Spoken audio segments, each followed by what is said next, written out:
अभी ना रोटी से तो सॉन्ग करता हूँ।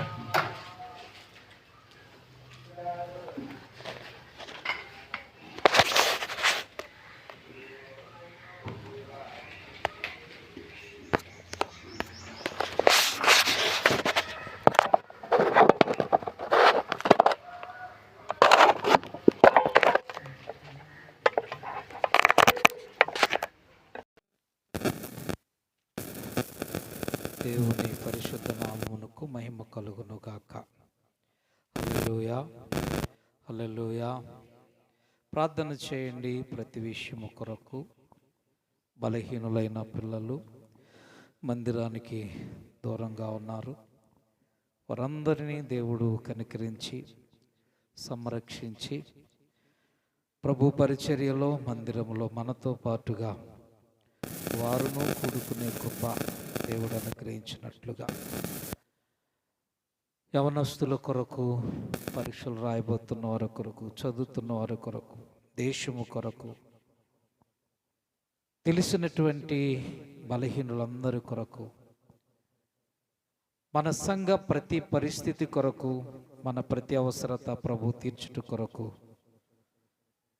మీరు చేసేటువంటి అనుదిన జ్ఞాపకార్థ ప్రార్థనల్లో, మీ అనుదిన ప్రార్థన అవకాశములలో తప్పక అందరినీ జ్ఞాపకం చేసుకోవాల్సిందిగా మనవి చేస్తూ ఉన్నాను. గతించినటువంటి కొన్ని రోజులుగా మనము నేర్చుకుంటున్నటువంటి అంశం, మనము ధ్యానిస్తున్నటువంటి అంశం, దేవునికి ప్రియులు లేక దేవునికి ఇష్టలు. దేవునికి స్తోత్రాలు. ఆ అంశములో నుండి అనేక సంగతులు మనం నేర్చుకున్నాం. బహు విశదీకరంగా పరిశుద్ధాత్మ దేవుడు సవివరంగా మనకి వివరించారు. గతించిన ఆదివారము సిమియోను అనేటువంటి వ్యక్తిని గురించి మనము కొన్ని సంగతులు ధ్యానించాము. ప్రియులారి, లోకములో మనుషులకు ఇష్టలుగా ఉండటం ప్రధానమనుకుంటాడు మనిషి. తోటి వారికి ఇష్టలుగా ఉండాలి, అధికారులకు ఇష్టలుగా ఉండాలి, నాయకులకు ఇష్టంగా ఉండాలి, పక్క వారికి ఇష్టంగా ఉండాలి అని ప్రయత్నిస్తాడు. కానీ సర్వాన్ని అనుగ్రహించి సమస్తాన్ని మానవులకిచ్చి మానవుల కొరకు సమస్తాన్ని కోల్పోయి ప్రాణవాయువును ఇచ్చి భూమి మీద ప్రతి అవసరతను తీరుస్తున్న భగవంతునికి ఇష్టగా ఉండడానికి ప్రయత్నిస్తున్నాడా అన్నది ఒకంత అనుమానమే. కానీ మనుషులకు ఎల్లప్పుడూ ఇష్టలుగా ఉండడానికి మనం ఏం చేసినా సాధ్యం కాదు. ఎల్లప్పుడూ ఇష్టంగా ఉండలేము మనుషులకి. భర్త కానీ, భార్య కానీ, బంధువులు కానీ, స్నేహితులు కానీ, ఏ మనిషికి సదాకాలం ఇష్టడుగా ఉండలేడు. ఏం చేసినా ఇష్టడుగా ఉండలేడు. ఇచ్చినంత కాలము, తెచ్చినంత కాలము, చేసినంత కాలమే ఏ మనుషులకైనా ఇష్టంగా ఉంటాం.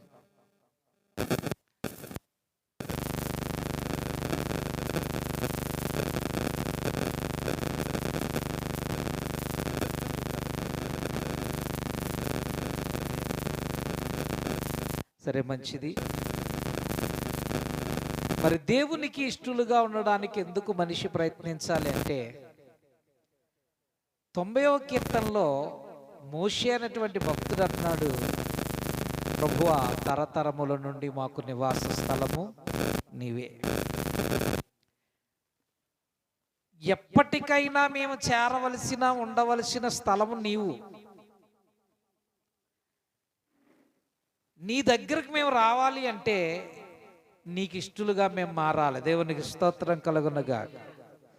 భూమి మీద బ్రతికుండగా మనిషి దేవునికి ఇష్టడుగా మారితేనే ఈ భూమిని విడిచిపెట్టిన తర్వాత దేవుని దగ్గరికి వెళ్ళగలుగుతాడు. దానికి మనిషి చేస్తున్న కొన్ని ప్రయత్నాల్లో దానాలు, యాత్రలు, మొక్కుబడులు, ప్రార్థనలు, పూజలు, ఈ రకమైనటువంటివి కొన్ని ఉన్నాయి. కానీ ఇవన్నీ నీతి క్రియలు. అంటే ఒక మనిషి దేవుని భయం చేత ఇవి చేస్తే మంచిది అని చేసే నీతి క్రియలు. వీటిని బట్టి దేవునికి ఇష్టలం కాలేం. నీతి క్రియలను బట్టి దేవుడికి ఇష్టడైపోవడం మనిషి. నీతి క్రియ చేసేటువంటి మనిషి ప్రతి ప్రయత్నములోనూ కూడా నీతిని కలిగి ఉండాలి. అదేంటండి, నీతి లేకుండా నీతి క్రియలు ఎలా చేయగలుగుతాడు అంటారేమో. ఒక మనిషి అన్యాయం చేసి ధనాన్ని తెచ్చి అందులో కొంత ధనాన్ని తీసి దేవునికి ఒక వస్తువునో, దేవునికి ఒక ఆలయాన్నో, దేవుని దాసులకు ఒక వస్తువునో కొనిచ్చాడు అనుకోండి, అది నీతి క్రియ.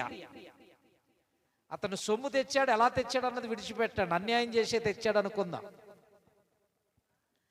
అన్యాయం చేసి తెచ్చినటువంటి ధనములో కొంత ధనాన్ని తీసి ఒక పనికి అప్పగించాడు.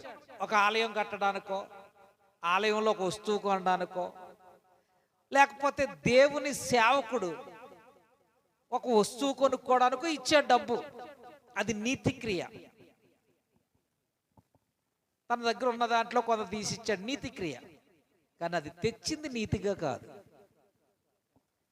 దేవుడు నీ నీతి క్రియను బట్టి దేవుడు నిన్ను అంగీకరించడు. నీతి క్రియను చేస్తున్నటువంటి నీవు నీతిని కలిగి ఉండాలి. దేవునికి స్తోత్రం కలుగునగా. హల్లెలూయా. అందుకునే గత కొన్ని నెలలుగా దేవునికి ఇష్టలుగా ఎలా మారగలడు మనిషి అనే అంశాన్ని మనం ధ్యానం చేస్తున్నాం. చాలా మందిని గురించి చెప్పాను,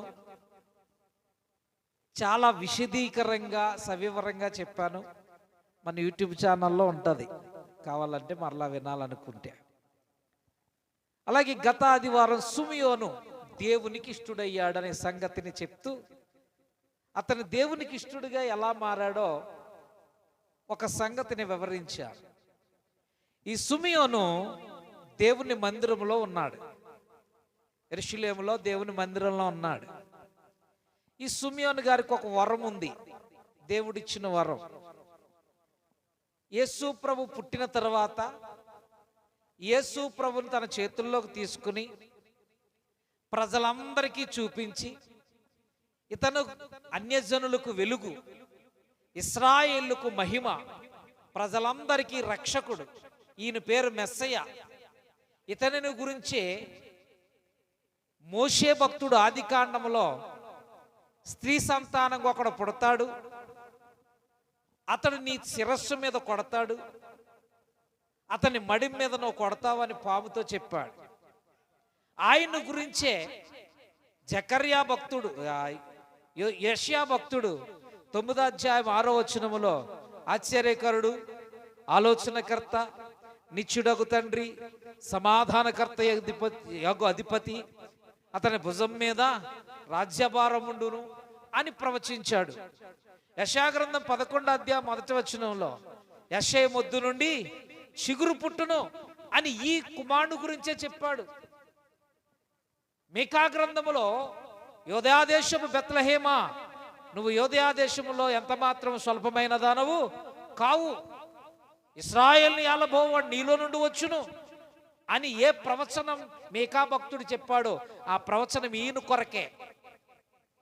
జకర్యా భక్తుడు, సియోను నివాసులారా మీరు ఉత్సహించండి, సంతోషించండి, ఇదిగో మీ రాజు రక్షణ గలవాడును దీనుడునై గాడిద పిల్లను గాడిదను ఎక్కి మీ వద్దకు వచ్చుచున్నాడని ప్రవచించాడు.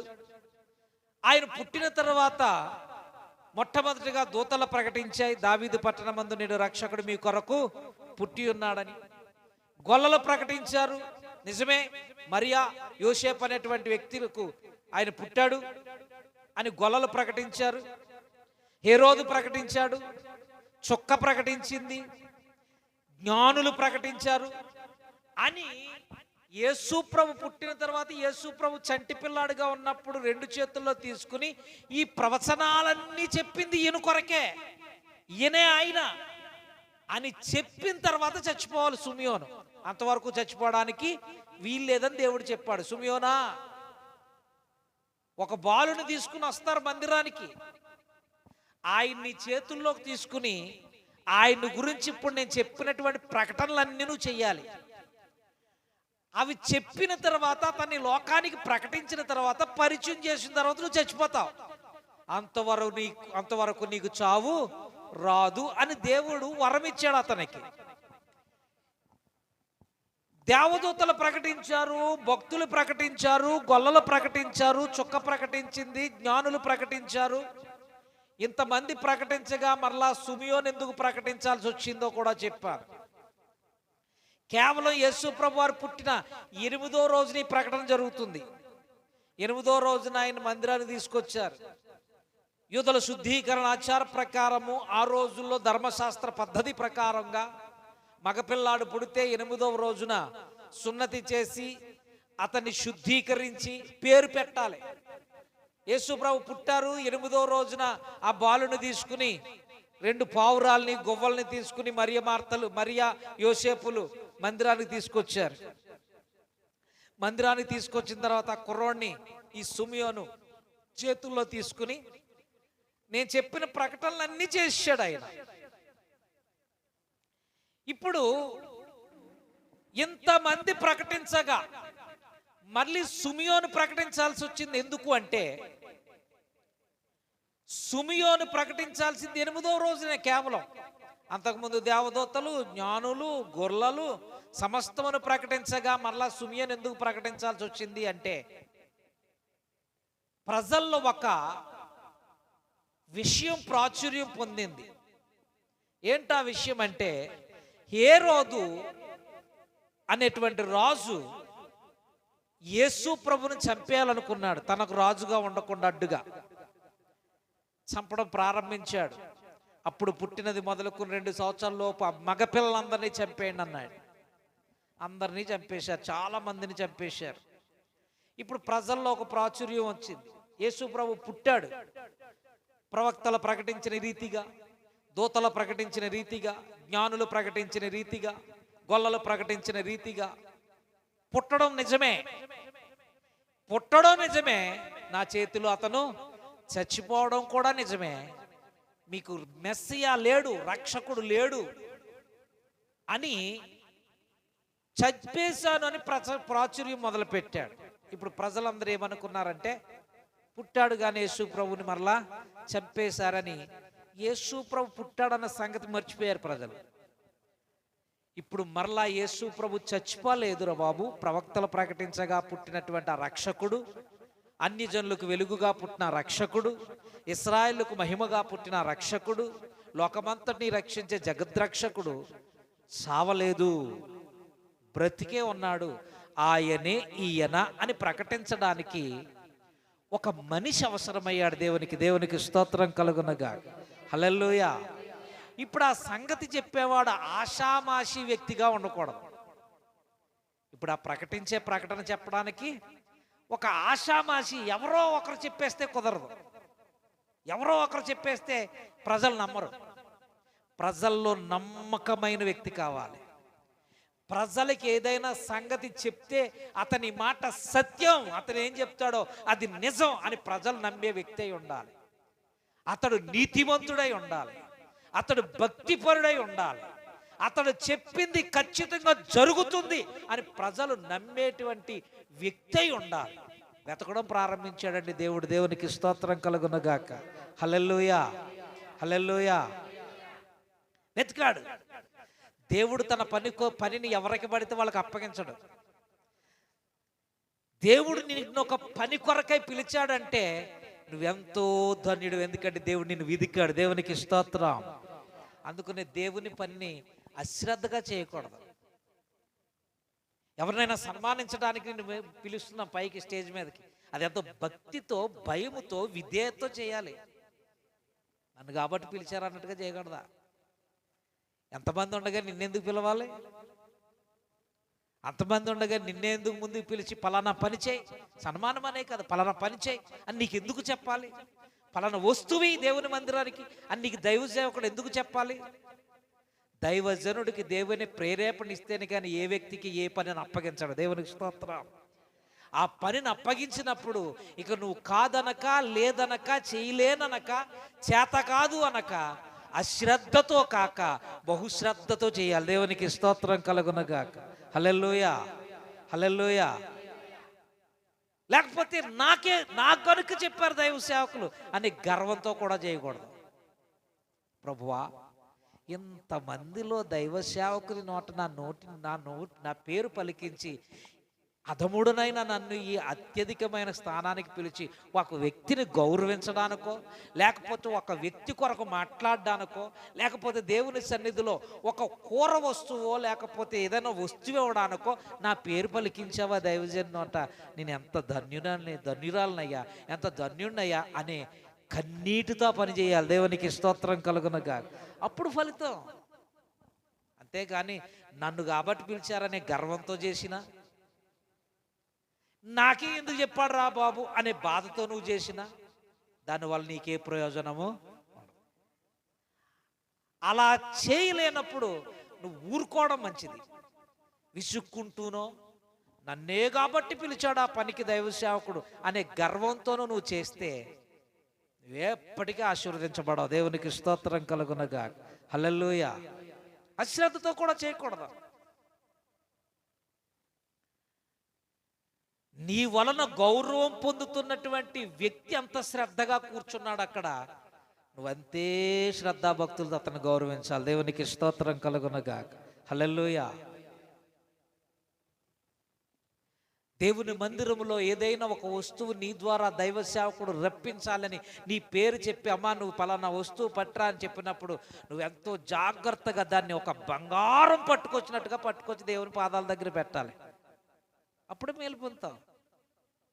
నువ్వు ఇచ్చి మేలు పొందలేకపోవడానికి కారణం ఏంటంటే, ఒకటి నేను కాబట్టి ఇస్తున్నాను, నాకు కాబట్టి చెప్పారు అనే గర్వమైనా ఉండాలి, లేకపోతే నాకెందుకు చెప్పాడు రా బాబు, నా పేరెందుకు చెప్పాడు రా బాబు అని బాధన్న నీకు ఉండాలి. అందుకు నువ్వు ఆశీర్వదించబట్టలేదు. దేవునికి స్తోత్రం కలుగునగా. దేవుడు దేనిని కూడా నీ దగ్గర ఉంచుకునేవాడు కాదు. నువ్వు ఒకటి ఇస్తే ఆయన 30 దంతలు 60 దంతలు 100 దంతలకు ఇచ్చేస్తాడు వెంటనే. కానీ ఎందుకు ఇవ్వట్లేదో తెలుసా? ఎందుకు నువ్వు పొందుకోవట్లేదో తెలుసా? దైవసేవకుడు నా పేరు ఎందుకు చెప్పాడు అని బాధ ఉంటుంది నీలో. నీ పేరే ఎందుకు చెప్పాడు నువ్వు ఎప్పుడు ఆలోచించుకో. నా పేరు ఎందుకు చెప్పలేదని ప్రార్థన చేయి. దేవునికి స్తోత్రం కలుగునగా. హల్లెలూయా. దేవుని మందిరంలో ఒక వస్తువు ఇవ్వడం ఎంత ధన్యతో తెలుసండి. దేవుని పని కొరకు నువ్వు వాడబడ్డం ఎంత ధన్యత. కేవలం మైకి పట్టుకుని వాక్యం చెప్పడమే పని అనుకోకండి. దీనికంటే దేవుని సేవ కొరకు ఒక వస్తువుని ఇవ్వడం చాలా గొప్ప. దేవునికి స్తోత్రం కలుగునగా. నాకంటే ధన్యులు అలా ఇచ్చిన వాళ్ళు. నేను కేవలం మాటలు చెప్తున్నాను, దేవుని మాటలు అంతే. కానీ దేవుని మాటలు చెప్పేస్తే దేవుని సేవ జరిగిపోదు కదా. దేవుని సేవ జరగాలంటే దేవుని మాటలతో ఒకటైపోదు. దానికి ఎన్నో వస్తువులు అవసరం అవుతాయి, ధనం అవసరం అవుతుంది, మనుషులు అవసరం అవుతారు. వీటన్నిటిని పోగు చేసి వాళ్ళని సమీకరించి వాళ్ళందరినీ దేవుని చెంత కూర్చోబెడతారు. వాళ్ళకి కావలసిన సకల సమృద్ధిని అందిస్తారు. చూడండి, వాళ్ళు అసలైన సేవకులు. దేవునికి స్తోత్రం కలుగునగా. హల్లెలూయా, హల్లెలూయా. అలాంటి పనికి ఎవరైతే వాడబడతారో వాళ్ళు దీవించబడాలంటే 2 విషయాలు మీలోకి రాకుండా చూసుకోవాలి. ఏ వస్తువు ఇచ్చినా సరే, ఒకళ్ళని సన్మానించడానికి నేను పిలిచినా సరే, ఒకళ్ళని ఆహ్వానించడానికి బొకే ఇవ్వడానికి నేను పిలిచినా సరే, ఆ పని ఎలా చేయాలంటే బహుశ్రద్ధగా చేయాలి. ఇంకా చెప్పాలి అంటే దీనుడు అయిపోవాలి అక్కడ. దేవునికి స్తోత్రం కలుగునగాక. నన్ను కాబట్టి పిలిచారనే గర్వం నీలోకి రాకూడదు. నన్నెందుకు పిలిచాడు ఈయన అనే బాధ కూడా నీకు ఉండకూడదు. పరిగెత్తాల పనికి బహుజీనుడుగా, బహు జాగ్రత్తగా, బహు ప్రేమతో ఆ వ్యక్తులను ఆహ్వానించాలి, ఆ వ్యక్తులకు భోజనం పెట్టాలి, ఆ వ్యక్తులకు నువ్వు అప్పగించిన పని బహుశ్రద్ధగా చేయాలి. యెహోవా కార్యమును అశ్రద్ధగా చేయువాడు శాపగ్రస్తుడవును. దేవునికి స్తోత్రం. ఆశీర్వాదం పొందవలసిన నీవు శాపాన్ని ఎందుకు తెచ్చుకుంటున్నావు అంటే, నీకు అప్పగించిన పనిని నాకు కాబట్టి చెప్పారు, నేను తప్ప ఈయనకి దిక్కెవరో లేరు అనే గర్వమైన నీలో ఉండాలి. లేదా నాకెందుకు చెప్పాడు రా అని తప్పక చేసే, బలవంతముగా చేసే వ్యక్తిగానే ఉండాలి. అందుకు ఆశీర్వదించబడాలి. సిమియోను అలా కాదు. దేవుడు తనకు అప్పగించిన పనిని ఎంత జాగ్రత్తతో చేశాడో దేవునికి స్తోత్రం కలుగునగాక. సిమియోనుకి అప్పటికి చాలా వయసు అయిపోయింది. ఎన్నో రోగాలు వచ్చి ఉంటాయి, శరీరం బలహీనపడి ఉంటుంది, మోకాళ్ళు ఒంగు ఉంటాయి, నరాలు సహకరించకుండా ఉండొచ్చు. యేసుప్రభు ఇంకా రావట్లేదు. ఆ వ్యక్తిని ప్రకటించాలి, చచ్చిపోవాలి. ఈ చావడానికి ముందు అనేక రోగాలు రుగ్మతలు వస్తూ ఉన్నా దేవుడు అప్పగించిన పని కొరకు నిలబడ్డాడండి. దేవునికి స్తోత్రం కలుగునగాక. హల్లెలూయా, హల్లెలూయా. యెషయా ప్రవక్త ప్రకటించగానే యేసుప్రభు పుట్టేలేదు. ఆదికాండంలో మోషే గారు ఇవాళ చెప్తే రేపు యేసుప్రభు పుట్టేలేదు. జకర్యా భక్తుడు ఈ క్షణం చెప్తే మరుక్షణం యేసుప్రభు పుట్టేలేదు. మేకా భక్తుడు ఇప్పుడు చెప్తే అప్పుడే యేసుప్రభు పుట్టేలేదు. యేసుప్రభు పుట్టడానికి వీళ్ళందరూ చెప్పడానికి మధ్య చాలా కాలం ఉంది. ఆ కాలం అంతటిలో ఈ సిమియోనుతో దేవుడు చెప్పిన మాట ఏంటంటే, మెస్సియా రాబోతున్నాడు, అతను నువ్వు ప్రకటించాల్సిన బాధ్యత నీ మీద ఉంది. అప్పటి వరకు నీ ప్రాణాన్ని నేను తీను, నువ్వు చావడానికి వీల్లేదు, ఎదురు చూడన్నాడు. అంతే. దేవునికి స్తోత్రం కలుగునగా. హల్లెలూయా. ఈ సిమియోన్ని ఎందుకు దేవుడు వాడుకున్నాడు? ఇంకా మిగతా ఆ దేశంలో పురుషులు ఎవరు లేరా? ఆ దేశంలో మిగతా పురుషులు ఎవ్వరూ లేక సిమియోనే కనపడ్డాడు దేవుడు అంటే, నేను చెప్పాను కదా, ఈ సంగతిని చెప్పడానికి ఆషామాషి వ్యక్తి పనికిరాడు. దేవునికి స్తోత్రం. ప్రియులారా, దేవుని మందిరంలో నువ్వు ఒక పని చేయాలి అంటే, ఆ పని దైవ సేవకుడు నువ్వు అప్పగించాడు అంటే, నువ్వు ఆషామాషి వ్యక్తివి కాదు. దేవునికి స్తోత్రం. హల్లెలూయా. ఎంతో మంది ఉండగా నీకెందుకు చెప్తాడు దైవ సేవకుడు అంటే, దేవుని దృష్టిలో నువ్వు ఉన్నావు. దేవునికి స్తోత్రం కలుగునగా. హల్లెలూయా. సారేపతి గ్రామంలో అనేక మంది విధవరాళ్ళు ఉండగా ఆ ఒక్క విధవరాల్ని దేవుడు ఎందుకు ఎన్నుకున్నాడంటే, ఆమె దేవుని జ్ఞాపకంలో ఉంది. దేవునికి స్తోత్రం కలుగునగాక. దేవుని జ్ఞాపకంలో ఉండటం, దేవుని మందిరంలో ఒక పని కొరకు నిన్ను పిలవటం, దేవుడు నీకు ఒక పని అప్పగించడం, దైవ సేవకుని ద్వారా ఒక పని చేయమని చెప్పడం చిన్న విషయం అనుకుంటున్నావా? నేను మందిరంలో ఒక సభ్యునిగా విశ్వాసిగా ఉన్నప్పుడు దైవ సేవకుడు ఎప్పుడు ఏ పని చెప్తాడా ఆ పని చేయడానికి ఎప్పుడు నన్ను పిలుస్తాడని ఎదురు చూసేవాడు. దేవునికి స్తోత్రం కలుగునగా. కల్పించుకునేవాడిని నేను కొన్ని పనులు, నాకు నేనే కల్పించుకునేవాడిని పనులు దేవుని మందిరంలో చేయడానికి. నాకు ఇష్టం దేవుని మందిరంలో పని చేయడం అంటే. దేవుని స్తోత్రం కలుగునగా. హల్లెలూయా. బల్బు ఇంటింటి ప్రార్థనలు పెట్టినప్పుడు ఇళ్ళకి కరెంట్ ఉండేది కాదు. మా ఏరియాలో స్ట్రీట్ లైట్లే ఉండే. ఆ స్ట్రీట్ లైట్ నుంచి ఇంటిలోనికి లైట్లు లాక్కోవడానికి పర్మిషన్ ఇచ్చారు లైన్మెన్ గారు. దానికి వైర్ కావాలి, బల్బు కావాలి. బల్బు సడన్గా మాడిపోయేది కరెంటు ఎక్కువ తక్కువలు వచ్చి. ఆ బల్బు తేవడానికి ఎవరైనా సంశయిస్తే నేనే తెచ్చేవాడిని. దేవునికి స్తోత్రం కలుగునగా. సాయంత్రం అయ్యేటప్పటికి మందిరం ఎక్కడ కూటమైతే అక్కడికి ఇవన్నీ పట్టుకెళ్ళి అరేంజ్ చేసేవాళ్ళు. మాకు ఒక టీం ఉండేది. ఎప్పుడు దేవుని పని కొరకు వెనకం చేసేవాళ్ళం. దేవుని పని చేయడానికి మనల్ని పిలవడమే ఒక గొప్ప. దేవునికి స్తోత్రం కలుగునగాక. హల్లెలూయా. కొంతమంది దేవుని పని కొరకు ఎన్నిసార్లు పిలిపించుకుంటారో తప్పు. దేవుడు నిన్ను పిలవడం నువ్వెంత దానివమ్మా. దేవుడు మహోన్నతుడు, మహాగణుడు, సర్వజ్ఞాని, సర్వాంతర్యామి, పరిశుద్ధుడు, నిత్య నివాసి.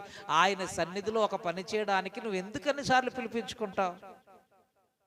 పిలిస్తే బాగుండని చూసేవాళ్ళు ఉండాలి. దేవునికి స్తోత్రం కలుగునగా. హల్లెలూయా, హల్లెలూయా. అరే నాకెందుకు చెప్పలేదు దైవ సేవకులు, నాకు చెప్తే బాగుండు, నన్ను పిలిస్తే బాగుండు అనుకునే మనస్సు గలవారు ఉండాలి. సారేపతి గ్రామంలో అనేక మంది విధవరాలు ఉండగా ఆ విధవరాలని దేవుడు ఎందుకు ఎన్నుకున్నాడు అనగా, ఆ విధవరాలు దేవుని జ్ఞాపకంలో ఉంది. దేవుని మందిరంలో నిన్ను ఒక పని కొరకు దైవ సేవకుడు తమ్ముడా, చెల్లి, అమ్మ అని పిలిచి ఆ పని అప్పగిస్తున్నాడంటే నువ్వు దేవుని జ్ఞాపకంలో ఉన్నావని జాగ్రత్త పడు. దేవునికి స్తోత్రం కలుగునగా. హల్లెలూయా, హల్లెలూయా. ఎంతో మంది పురుషులు ఉన్నారు అక్కడ, కేవలం సిమియోన్నే దేవుడు వాడుకున్నాడు. ఈ సిమియోనులో దేవుడు చూసినటువంటి లక్షణాలు ఏంటి? సిమియోను దేవునికి ఎలా ఇష్టడయ్యాడు? ఈ గొప్ప పని, ఒక రక్షకుణ్ణి మర్చిపోయిన జనానికి మరలా గుర్తు చేయడానికి ఈ సిమియోన్ని దేవుడు ఎందుకు పిలిచాడు? ఇతనిలో ఉన్న క్వాలిటీస్, యోగ్యతలు, అర్హతలు ఏంటి? దేవుడు ఏం చూశాడంటే, మొదటి విషయం ఏంటనగా లూకాసు వార్త 2వ అధ్యాయం, లూకాసు వార్త 2వ అధ్యాయం 25వ వచనం, 2వ అధ్యాయము 25వ వచనం. యెరూషలేమునందు సిమియోను అను ఒక మనుష్యుడు ఉండెను. అది ఎవరతను? ఏంటి ఆ క్వాలిఫికేషన్? నీతిమంతుడు. దేవునికి స్తోత్రం. నీతిమంతుడు అంటే క్రియలను బట్టి కాదు. జాగ్రత్త జాగ్రత్త జాగ్రత్త. నీతి హృదయంలో రావాలి మొదట. దేవునికి స్తోత్రం కలుగునగా. లోకంలో నీతిమంతులు ఎవరైనా ఉన్నారా అంటే వాక్యం చెప్తుంది నీతిమంతుడు లేడు, ఒక్కడునూ లేడు. క్రియలను బట్టి నీతిమంతుడు అవడం, నీతిని బట్టి క్రియలు వస్తాయి. దేవునికి స్తోత్రం కలుగును. హల్లెలూయా. నీ మనస్సులో, నీ హృదయములో మంచి ఆలోచన, మంచి హృదయంగా ఉంటే నీ నోటి వెంట మంచి మాటలు వస్తాయి. నువ్వు నీతిగా మారితే క్రియలు నీతిగా వస్తాయి, అంతే తప్ప నీతిని క్రియలు బట్టి నీతిమంతుడు అయిపోవడం మనిషి. ఈ లోకంలో దాన ధర్మాలు చేసేవాళ్ళు ఉన్నారు, అన్యాయపు సొమ్ముతో చేసేవాళ్ళు ఉన్నారు.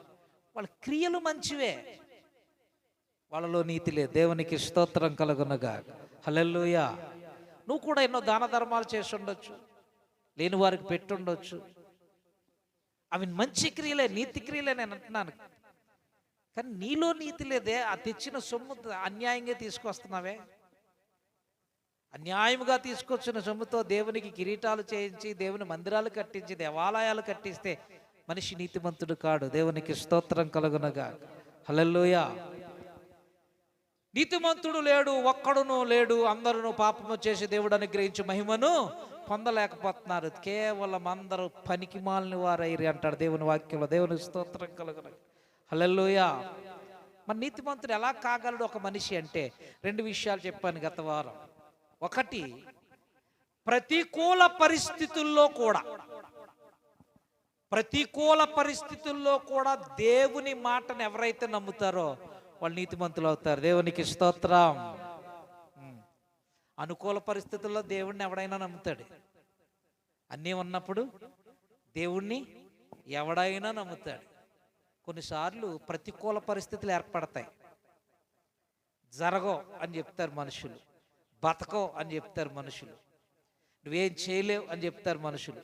అప్పుడు దేవుడు అంటాడో పక్క నుంచి మెల్లగా చేస్తావు, చూస్తావు, బ్రతుకుతావు, జరుగుతాయి అంటాడు. ఇప్పుడు మనుషుల మాట మీద కాక ఎలా బతుకుతావమ్మా, నీ ఒంట్లో ఆరోగ్యం అంతా పోయింది, నీ ఒంట్లో అన్నీ పాడైపోయినాయి అని మనుషులు చెప్తారు, డాక్టర్లు చెప్తారు. అప్పుడు దేవుని స్వరం మెల్లగా మన పక్క నుంచి ఏమంటుందని, కాదు నువ్వు బతుకుతావు అంట. ఇప్పుడు మనుషుల మాట మీద నుంచి నీ మనస్సును తీసుకుని దేవుడు చెప్తున్న ఆ మాట ప్రతికూలంగా ఉన్నా నమ్మగలుగుతావే, అప్పుడు నీతిమంతుడు అవుతావు. దేవునికి స్తోత్రం. హల్లెలూయా. ప్రతికూల పరిస్థితుల్లో కూడా దేవుని నమ్మగలగాలి. అబ్రహాంతో దేవుడు చెప్పాడు నీకు పిల్లలు పుడతారు అన్నాడు. అప్పటికి అబ్రహాం గారికి ఇంచుమించు 80 సంవత్సరాలు వచ్చేసినాయి, 89 సంవత్సరాలు వచ్చేసినాయి. అప్పటికి శారమ్మ గారి వయసు కూడా ఎక్కువైపోయింది. పిల్లలు కనడానికి అవకాశం ఉండేటువంటి ఆ శరీరములో జరిగేటువంటి మార్పులు కూడా ఆగిపోయాయి. దేవునికి స్తోత్రం కలుగునగా. హల్లెలూయా. మార్పులు ఆగిపోయాయి శరీరంలో. స్త్రీ గర్భాన బిడ్డను ధరించాలంటే కొన్ని మార్పులు శరీరంలో జరగాలి, అవి ఆగిపోయాయి. డిసైడ్ అయిపోయారు వీళ్ళిద్దరూ, పిల్లలు మనకి ఇంకా పుట్టరు అని. శారమ్మ చెప్పేసింది, నాయనా నా శరీరంలో ఈ విధంగా జరిగే మార్పులు ఆగిపోయినా మనకి ఇంకా పిల్లలు పుట్టే అవకాశము లేదు అంటే ఈయనన్నాడు, నేను కూడా ముసలాన్ని అయిపోయాను, మనకు పిల్లలు పుట్టే అవకాశం ఇంకా లేదు అని బాధపడడం ప్రారంభించాడు. బాధపడి ఒక రాత్రి ఏడుస్తూ ఉన్నాడు. ఏం ఆస్తులు ఇస్తే నాకెందుకయ్యా బిడ్డలు లేకుండా చేశావు అని ఏడుస్తుంటే దేవుడు బయటికి తీసుకొచ్చి అన్నాడు, నీకు పిల్లలు పుడతారు, ఆకాశంలో నక్షత్రాల వలె చేస్తా, ఇసుక రేణువులంత సంతానం నీకు ఇచ్చేస్తాను. దేవునికి స్తోత్రం కలుగునగా. హల్లెలూయా. ఏమి ఇస్తావయ్యా? శారమ్మ గారికి శరీరంలో ఉడికిపోయింది, శరీరం ఉడికిపోయింది, ఒళ్ళిపోయింది, నేనేం ముసలాన్ని అయిపోయాను, ఇంకెలా పుడతారు పిల్లలు అని అనుమానంతో ఉన్నాడు. నమ్మకం ఉంచు, ప్రతికూల పరిస్థితుల్లో కూడా నమ్మనగానే వెంటనే అబ్రహాము జరగని అనుకున్న పరిస్థితుల్లో కూడా దేవుని నమ్మాడు. దేవునికి స్తోత్రం కలుగునగా. హల్లెలూయా. దానిని అపోస్తులైన పౌలు రోమా పత్రికలు అంటాడు, నిరీక్షణకు ఆధారం లేనప్పుడు అతడు దేవుని నమ్మాను. దేవునికి స్తోత్రం. హల్లెలూయా. ఎప్పుడు నమ్మాడట? జరుగుతుంది అని చెప్పడానికి ఏ అవకాశము లేదు. ఋతుస్రావం ఆగిపోయింది శారమ్మ గారికి. అబ్రహాం ముసలాడు అయిపోయాడు, పిల్లలు పుడతారనడానికి నమ్మకము లేదు, ఎదురు చూడడానికి నిరీక్షణ లేదు. నిరీక్షణకు ఆధారము లేనప్పుడు అతడు దేవుని మాట నమ్మెను, అది అతనికి నీతిగా ఎంచబడిన. దేవునికి స్తోత్రం. మన జీవితంలోనూ కూడా కొన్ని సందర్భాల్లో మనుషులు ఏం చెప్తారంటే, పరిస్థితులు ఎలా మారతాయంటే, ఏమీ చేయలేం, ఇల్లు కట్టలేం, పిల్లలు పుట్టరు, పెళ్లి చేయలేం, రకరకాలైనటువంటి ప్రతికూల పరిస్థితులు ఏర్పడతాయి. అప్పుడు దేవుడు అంటాడు పక్క నుంచి, జరుగుతుంది, చేస్తావు, చూస్తావు అంటాడు. దేవునికి స్తోత్రం కలుగునగా. అప్పుడు పరిస్థితులను చూడక ప్రభు వైపు చూచి ఆయన మాట ఎవరైతే నమ్ముతారో వాళ్ళు నీతిమంతులుగా మారతారు. దేవునికి స్తోత్రం కలుగునగా. హల్లెలూయా. రెండు, నీతిమంతులు ఎప్పుడు కాగలమనగా, రెండవదిగా ఏంటనగా, దేవునిని మన కార్యక్రమాలన్నిటిలో కూడా మొదటి వానిగా ఎంచాలి. దేవునికి స్తోత్రం కలుగునగా. మన కార్యక్రమాలన్నిటిలో కూడా మొదటి వానిగా ఎంచాలి. ఎలా? ఉదయం లేస్తాం మనం. ఎన్ని గంటలకు లేస్తామో మీ ఇష్టం, మీరు రకరకాల టయాలు ఉంటాయి మీకు. ఎన్ని గంటలకు లేచినా, మీరు లేచిన మొదటి గంట లేక మొదటి గడియ దేవునికి ఇచ్చేయాలి. దేవునికి స్తోత్రం కలుగునగా. హల్లెలూయా. దేవునికి ఇచ్చేయడం అంటే ఎలా ఇవ్వగలం? ఒక అరగంట అయినా లేకపోతే ఒక 20 నిమిషాలైనా దేవుణ్ణి ఏం చేయాలంటే స్తుతించి ఆరాధించి ప్రార్థన చేసుకోవాలి. దేవునికి స్తోత్రం కలుగునగా. హల్లెలూయా. ఎంతమంది చేస్తున్నారా పని? అసలు చేస్తున్నారా? కొంతమంది టీ కప్పులు ఎక్కడున్నాయో, టీ గిన్నెలు ఎక్కడున్నాయో అని ఎత్తుకుంటారు పొద్దున్నే లేచి. అదొద్దా, అందుకని మనకు బీపీ షుగర్లు తగ్గట్లేదు. ప్రభువుకి ఇచ్చేయాలి మొదటి గంట. దేవునికి స్తోత్రం. వేకువనే లేచి యేసయ్య పాదాలు పట్టి, వేకువనే లేచి యేసయ్య పాదాలు పట్టి. హల్లెలూయా. వేకువనే లేచి దేవునికి మొదటి గడి ఇచ్చేయాలి, మొదటి సమయం ఇచ్చేయాలి. కొంతమంది గూట్లో పెట్టిన మాత్రల దగ్గరికి పోతారు. పోవద్దా? మాత్ర వేసుకున్న మాత్రాన్ని నీ యాత్ర ఆగిపోదు. దేవునికి స్తోత్రం. మాత్రలు వేసుకున్న వాళ్ళు చచ్చిపోతలేదా? చస్తున్నారా లేదా? పొద్దున్న లెగ్గానే మాత్రం కోసమో ఇంకో దానికోసమో పరిగెత్తకూడదు. మొదట దేవునితో మాట్లాడు. దేవునికి స్తోత్రం. పొద్దున్నే లేచి ఆ మాత్ర వేసుకుని గొంతు పడి చచ్చిపోతా. లేకపోతే మొదటి గడియ దేవునికి ఇచ్చేయాలి. దేవునికి స్తోత్రం కలుగునగాక. మొదటి వాడిగా అంచాలి. నాయన నాకు ఇచ్చిన దినములో నా మొదటి చుట్టం నీవే. దేవునికి స్తోత్రం కలుగునగాక. హల్లెలూయా. పండగ వస్తే ప్రభువుని మనం వదిలేస్తాం. పండగ వస్తే మన చుట్టాలు మారిపోతారు. అదో భక్తా? ఎప్పుడైనాను సరే మన చుట్టం, మన స్నేహితుడు, మన నాథుడు, మన ప్రభువు, మన రక్షకుడు దేవుడే. దేవునికి స్తోత్రం కలుగునగా. మొదటి గడియ ప్రభువుదే. దేవునికి స్తోత్రం. ఆదివారం నాడు ఇన్ని ఫంక్షన్లు పిలిచారు. నా ఆదివారం రానని ఖచ్చితంగా మా బంధువులే, మా స్నేహితులే, మా ఇంటి పేర్ల వారే. నేను రాను ఆదివారం నాడు. దేవునికి స్తోత్రం కలుగునగా. హల్లెలూయా. కొన్ని తప్పక చేయవలసి వస్తుంది. ఎందుకో తెలుసా? మీకు అర్థం కావట్లేదు. ప్రభు పని చేయకుండా ఆదివారం మనం ఏ పని చేసినా మన జీవితంలో ఆశీర్వాదం పొందలేం. దేవునికి స్తోత్రం కలుగునగా. హల్లెలూయా. బహు జాగ్రత్త. దేవుని పనులకు అశ్రద్ధగా చేయకూడదు. మన జీవితంలో ప్రభువును మొదటివాడిగా ఎంచుకోవాలి. మనం ఏదైనా మన ఇంటిలో ఒక ప్రశస్తమైనది వండుకున్నాం, దేవునికి భాగం ఉండాలి అందులో. దేవునికి స్తోత్రం కలుగునగాక. నీ కష్టార్జితంలో దేవునికి భాగం ఉండాలి. ఇది మా పెద్ద కొడుకు, ఇది మా చిన్న కొడుకు, ఇది మా చిన్న బిడ్డకి, ఇది నా మనవరాలకని భాగం వేస్తావే, వాళ్ళకంటే ముందు దేవునికి భాగం తీయాలి. దేవునికి స్తోత్రం కలుగునగాక. అది మొదటిగా తీయాలి. దేవునికి స్తోత్రం. అప్పుడప్పుడు మన పొంగులు చూపుతాయి కదా. పొంగులు చాలా ఎవరికైనా అంటే అందరికీ పొంగులు చూపే అనుభవంలోంచి వచ్చిన వాళ్ళే కదా. పొంగు చూపినప్పుడు ఏం చేస్తాం? తీసి ఎక్కడ పెడతాం?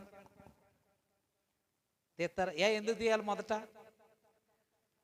మొదట తీయకపోతే అమ్మకి ఏమవుతుంది? ఆగ్రహం వచ్చి ఏమవుతుంది? పొంగు ఎక్కువైపోతే చచ్చిపోతారు కదా. ఎంత భయమో. మొదటి ముద్ద తీసేసి కుమ్మం పెడతావా లేదా? అంత గొప్ప భక్తిలోంచి వచ్చి దేవుని నమ్ముకున్నావే, అది అబద్ధం ఇది నిజమని నమ్మి వచ్చావే. అబద్ధానికి అంత భయపడిన నీవు నిజానికి ఎంత భయపడుతున్నావు? మీ మంచి పదార్థాల్లో దేవునికి భాగం తీస్తున్నారా? తీశారా? అసలు అలవాటు ఉందా?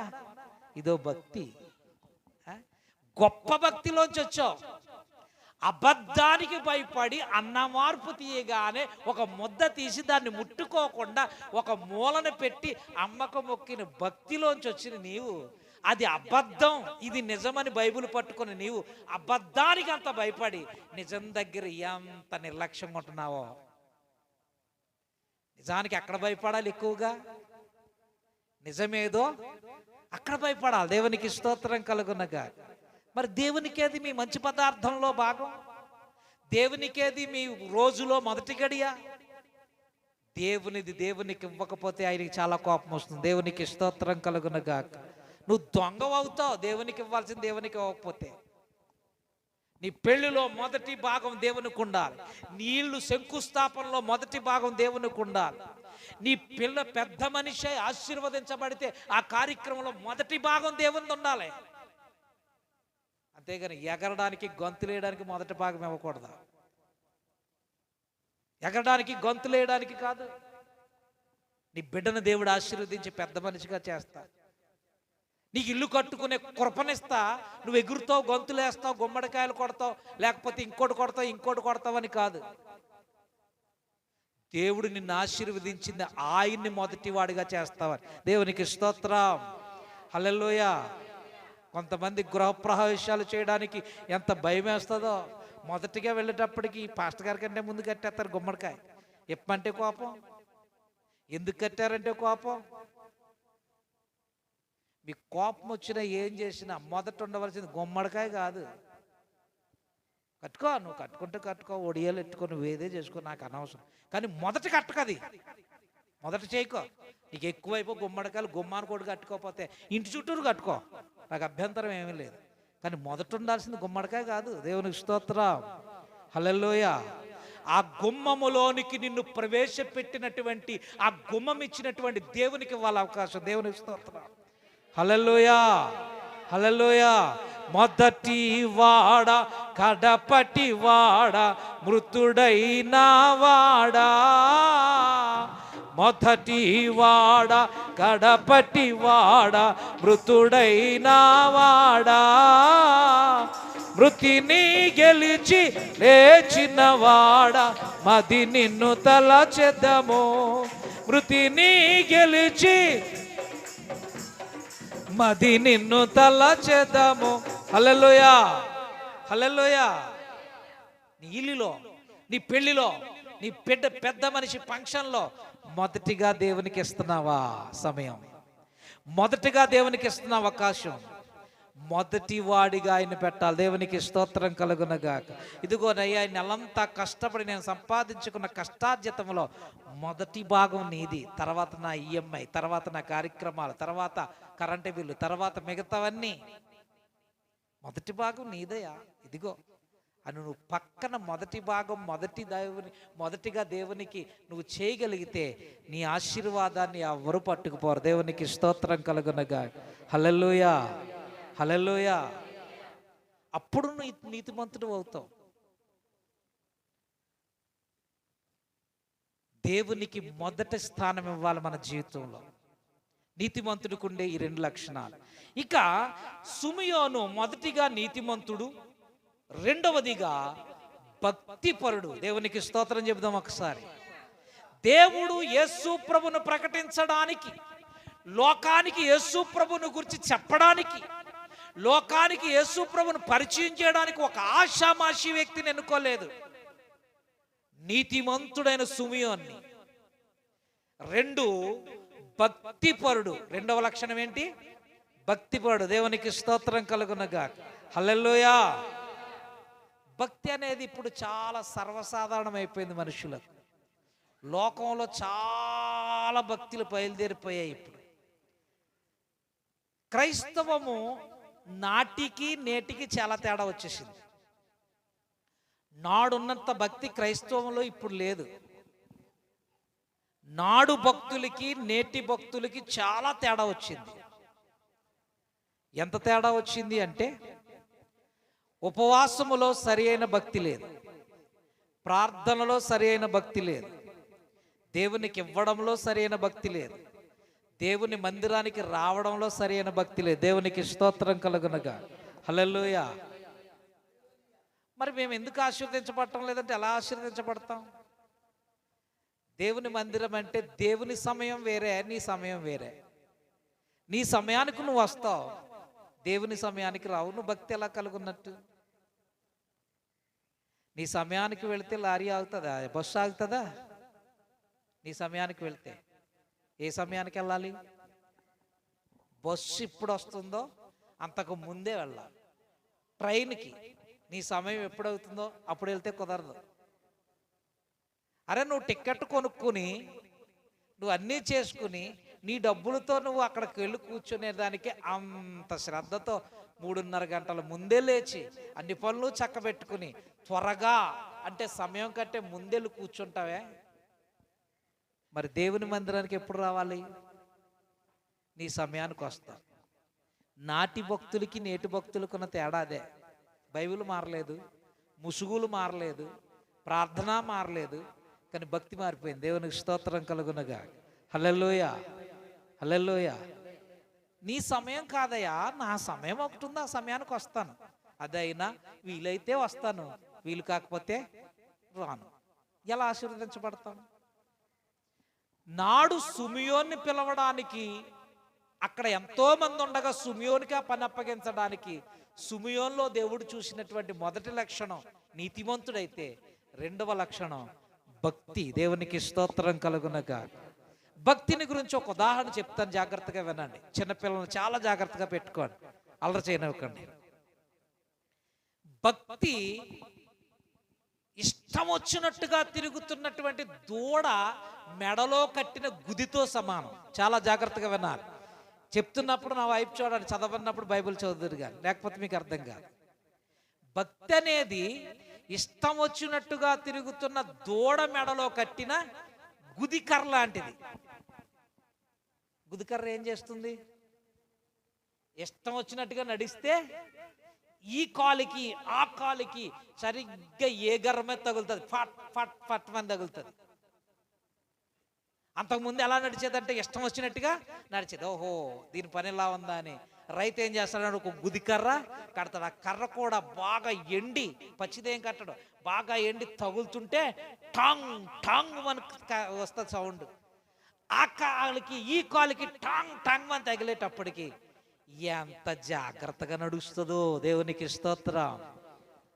ఈనాడు చాలా మందికి భక్తి గుదికర్రలా లేదు, భక్తి గుదికర్ర అనుకోవట్లేదు, ఓ నెక్లెస్లో అనుకుంటున్నారు, వాళ్ళు ఇష్టం వచ్చినట్టుగా చూపించడానికి. ప్రియులారా, భక్తి నెక్లెస్ కాదు, గుదికర్ర. దేవునికి స్తోత్రం. ఒకప్పుడు భక్తి లేనటువంటి నేను గుదికర్ర లేని జంతువులాగా ఇష్టం వచ్చినట్టుగా తిరిగాను, ఇష్టం వచ్చినట్టుగా నడిచాను, ఇష్టం వచ్చినట్టుగా తిన్నాను, ఇష్టం వచ్చినది తాగాను, ఇష్టం వచ్చినవి కాల్చాను, ఇష్టం వచ్చిన చోటకి వెళ్ళాను, ఇష్టం వచ్చిన వ్యక్తిత్వులతో ఉన్నాను, ఇష్టం వచ్చిన సహవాసాల్లో ఉన్నాను. భక్తి అనే గుదికర్రను నేను ఎప్పుడైతే నా మెడలో ధరించానో నా నడకలో నేను జాగ్రత్త పడ్డాను. భక్తి అనేది ఎప్పుడూ కూడా అలంకరణ వస్తువు కాదు, క్రమపరిచే వస్తువు. దేవునికి స్తోత్రం. హల్లెలూయా. నేను భక్తి కలిగి ఉన్నాను అనడానికి రుజువేంటనగా నీ ఇష్టం వచ్చినట్టుగా నడవు. భక్తి పనుల్లో కనపడేటువంటి లక్షణం ఒకటే, నీ ఇష్టం నెరవేరదు. ఇంకా దేవుని ఇష్టం ఏంటో తెలుసుకుంటావు, దాని ప్రకారంగా నడుస్తావు. భక్తి చేసేటువంటి పని అది. భక్తి కలిగి ఉండి కూడా నీ ఇష్టం వచ్చినట్టు నడిస్తే నువ్వు భక్తి చేస్తున్నావు కానీ భక్తి పరుడు కాదు. దేవునికి స్తోత్రం కలుగునగా. హల్లెలూయా. నిన్ను క్రమపరచని భక్తి నీకెందుకండి? భక్తి ఎందుకు చేయాలి? క్రమపరచబడ్డానికే కదా. తాగుబోతుగా ఉన్నావు, తిరుగుబోతుగా ఉన్నావు, వ్యసనపరుడుగా ఉన్నావు, తల్లిదండ్రులకు అవిధేయుడుగా ఉన్నావు, భార్యను పట్టించుకుని భర్తగా ఉన్నావు, భర్తను గౌరవించని భార్యగా ఉన్నావు. భక్తిలోకి వచ్చావు. భక్తిలోకి వచ్చిన తర్వాత ఆ లక్షణం పోయి మంచి లక్షణం రాకపోతే నీకు భక్తి ఎందుకు? ఇంకా దానివల్ల నీకు ప్రయోజనం ఏంటి? భక్తి వచ్చిన తర్వాత క్రమపరచబడాలి. ఏదైతే మనము చేయలేకపోతున్నామో దాన్ని చేయగలగాలి. దేవునికి స్తోత్రం కలుగునగా. హల్లెలూయా, హల్లెలూయా. భక్తి నీకు గుదికర్ర కావాలి, నిన్ను క్రమపరిచేదిగా ఉండాలి. అలా ఎవరైతే భక్తిని అంగీకరిస్తారో వారు బాగుపడతారు, దేవునికి ప్రయోజనకరంగా మారతారు, దేవుని చేత ఓడబడతారు. దేవునికి స్తోత్రం కలుగునగా. హల్లెలూయా, హల్లెలూయా. నువ్వు దేవుని చేత ఓడబడాలి, నీ జీవితం బాగుపడాలని నువ్వు కోరుకుంటే నువ్వు కలిగున్న భక్తి నువ్వు క్రమపరుచుకోవడానికి ఉపయోగపడాలి. దేవునికి స్తోత్రం కలుగునగా. సుమియోను భక్తిపరుడు అని సాక్ష్యం చెప్తున్నాడు దేవుడే. ఈ సుమియోను అనేటువంటి భక్తిపరుల్లో ఏంటి అతని భక్తిని దేవునికి చూపించగలిగిన లక్షణాలు? 2 లక్షణాలు చెప్తా. భక్తిపరుడు అంటే బట్టలను బట్టి భక్తి మారదు. దేవునికి స్తోత్రం కలుగునగా. హల్లెలూయా. ఇప్పుడు క్రైస్తవత్వంలో వచ్చేసింది. ఇతర రిలీజియన్స్లో, ఇతర సోదరులలో ఉండేది ఈ భక్తుల యొక్క భక్తి. ఇప్పుడు ఎక్కువ వాళ్ళలో లేదు, క్రైస్తవుల్లోకి వచ్చేసింది. క్రైస్తవులు అంటే తెల్ల బట్టలే వేసుకోవాలి. బట్టలను బట్టి భక్తి మారుతుందా?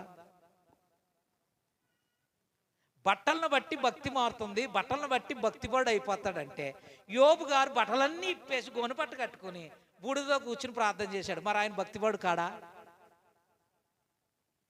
నేను తెల్ల బట్టలు వేసుకునే వారికి విరుద్ధం కాదు, నేను ఎప్పుడు దాని గురించి విమర్శించను కూడా. తెల్ల బట్టలు వేసుకునే వారికి నేను ఎప్పుడు విరుద్ధం కాదు, కానీ వాళ్ళు చెప్పే రీజన్ బట్టి చెప్తున్నా.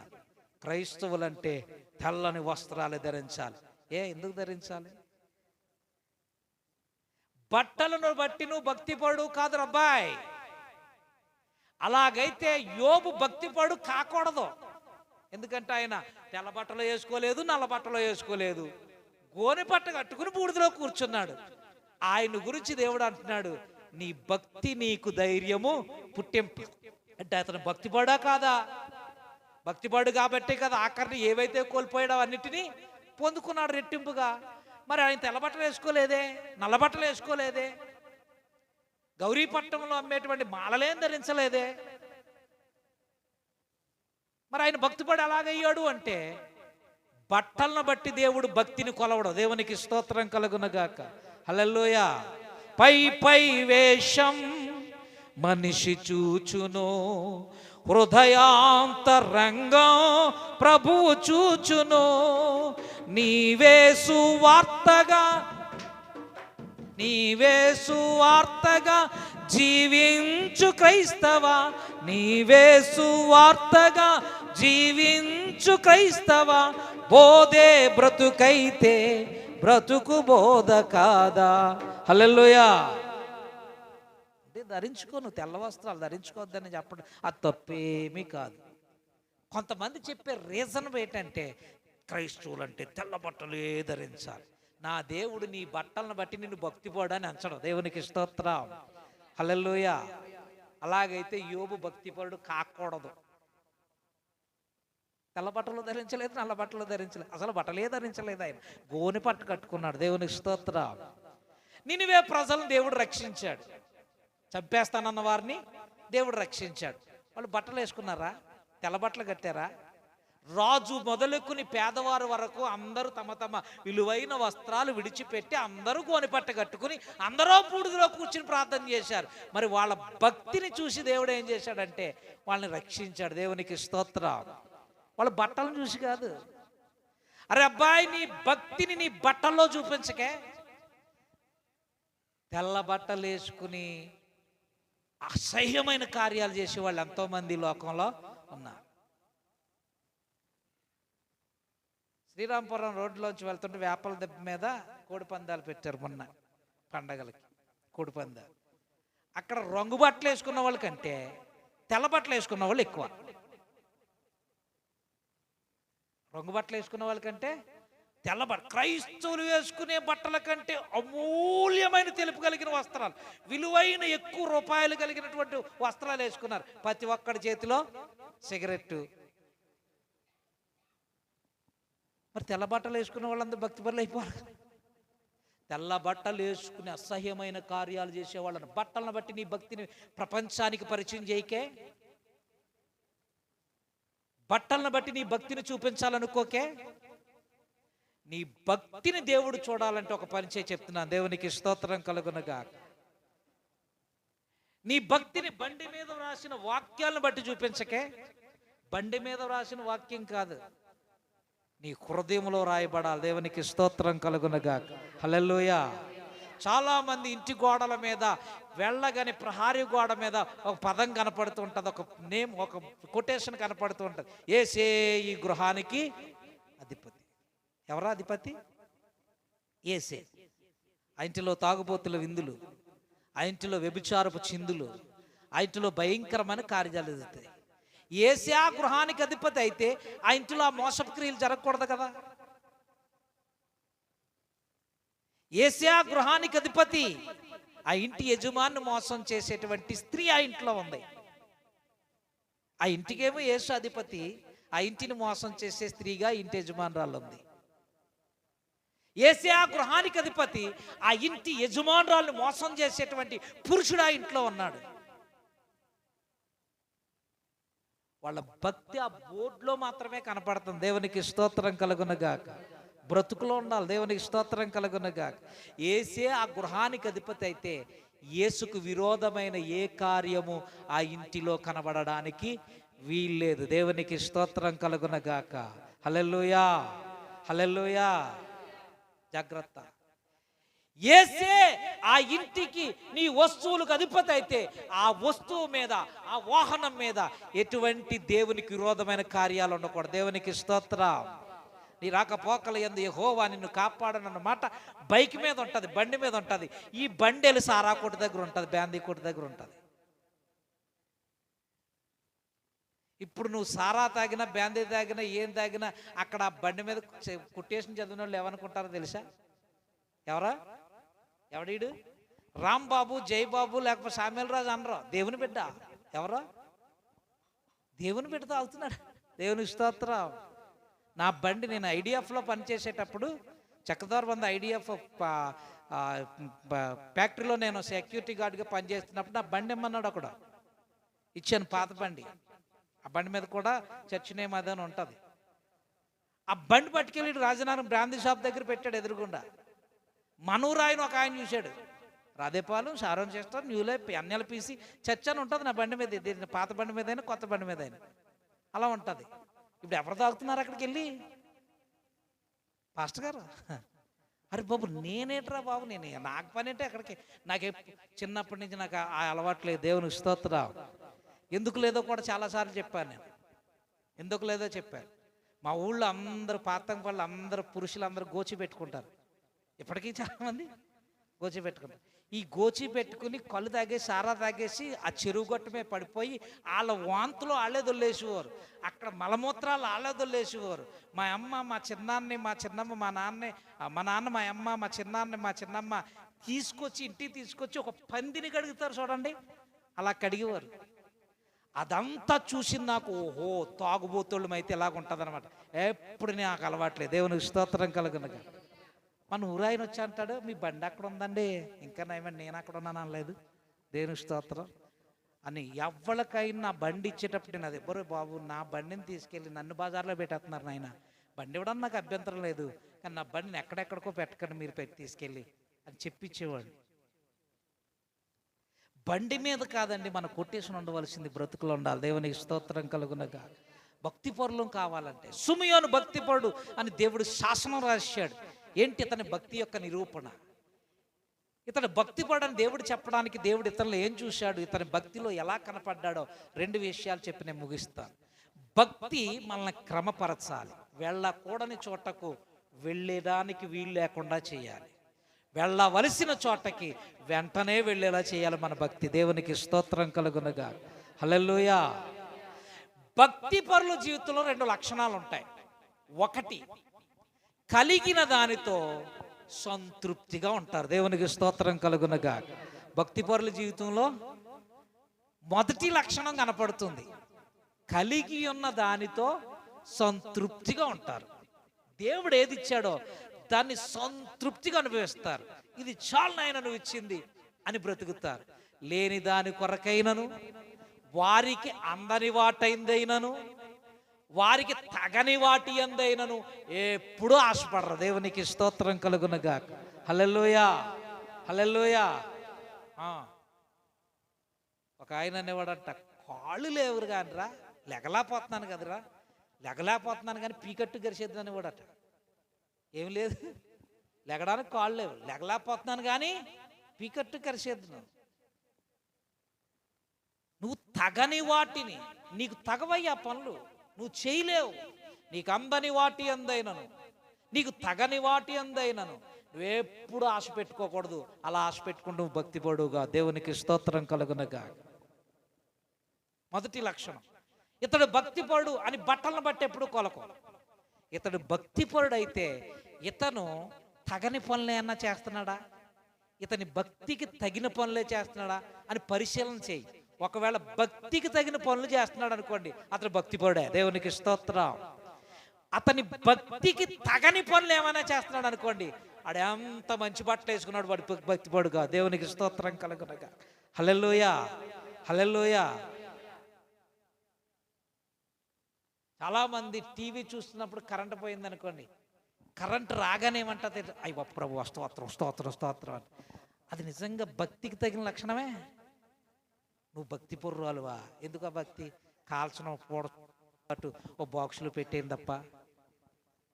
అసలు నిజానికి కరెంటు పోయి వస్తే టీవీ దగ్గర సీరియల్ ఆగిపోతుంది, అక్కడ ప్రార్థన, అందులో ప్రభు స్తోత్రం స్తోత్రం. అందుకే చచ్చిపోయాడు ఆయన, అందుకే ఆయన రక్తం గార్చాడు. అరే అరే,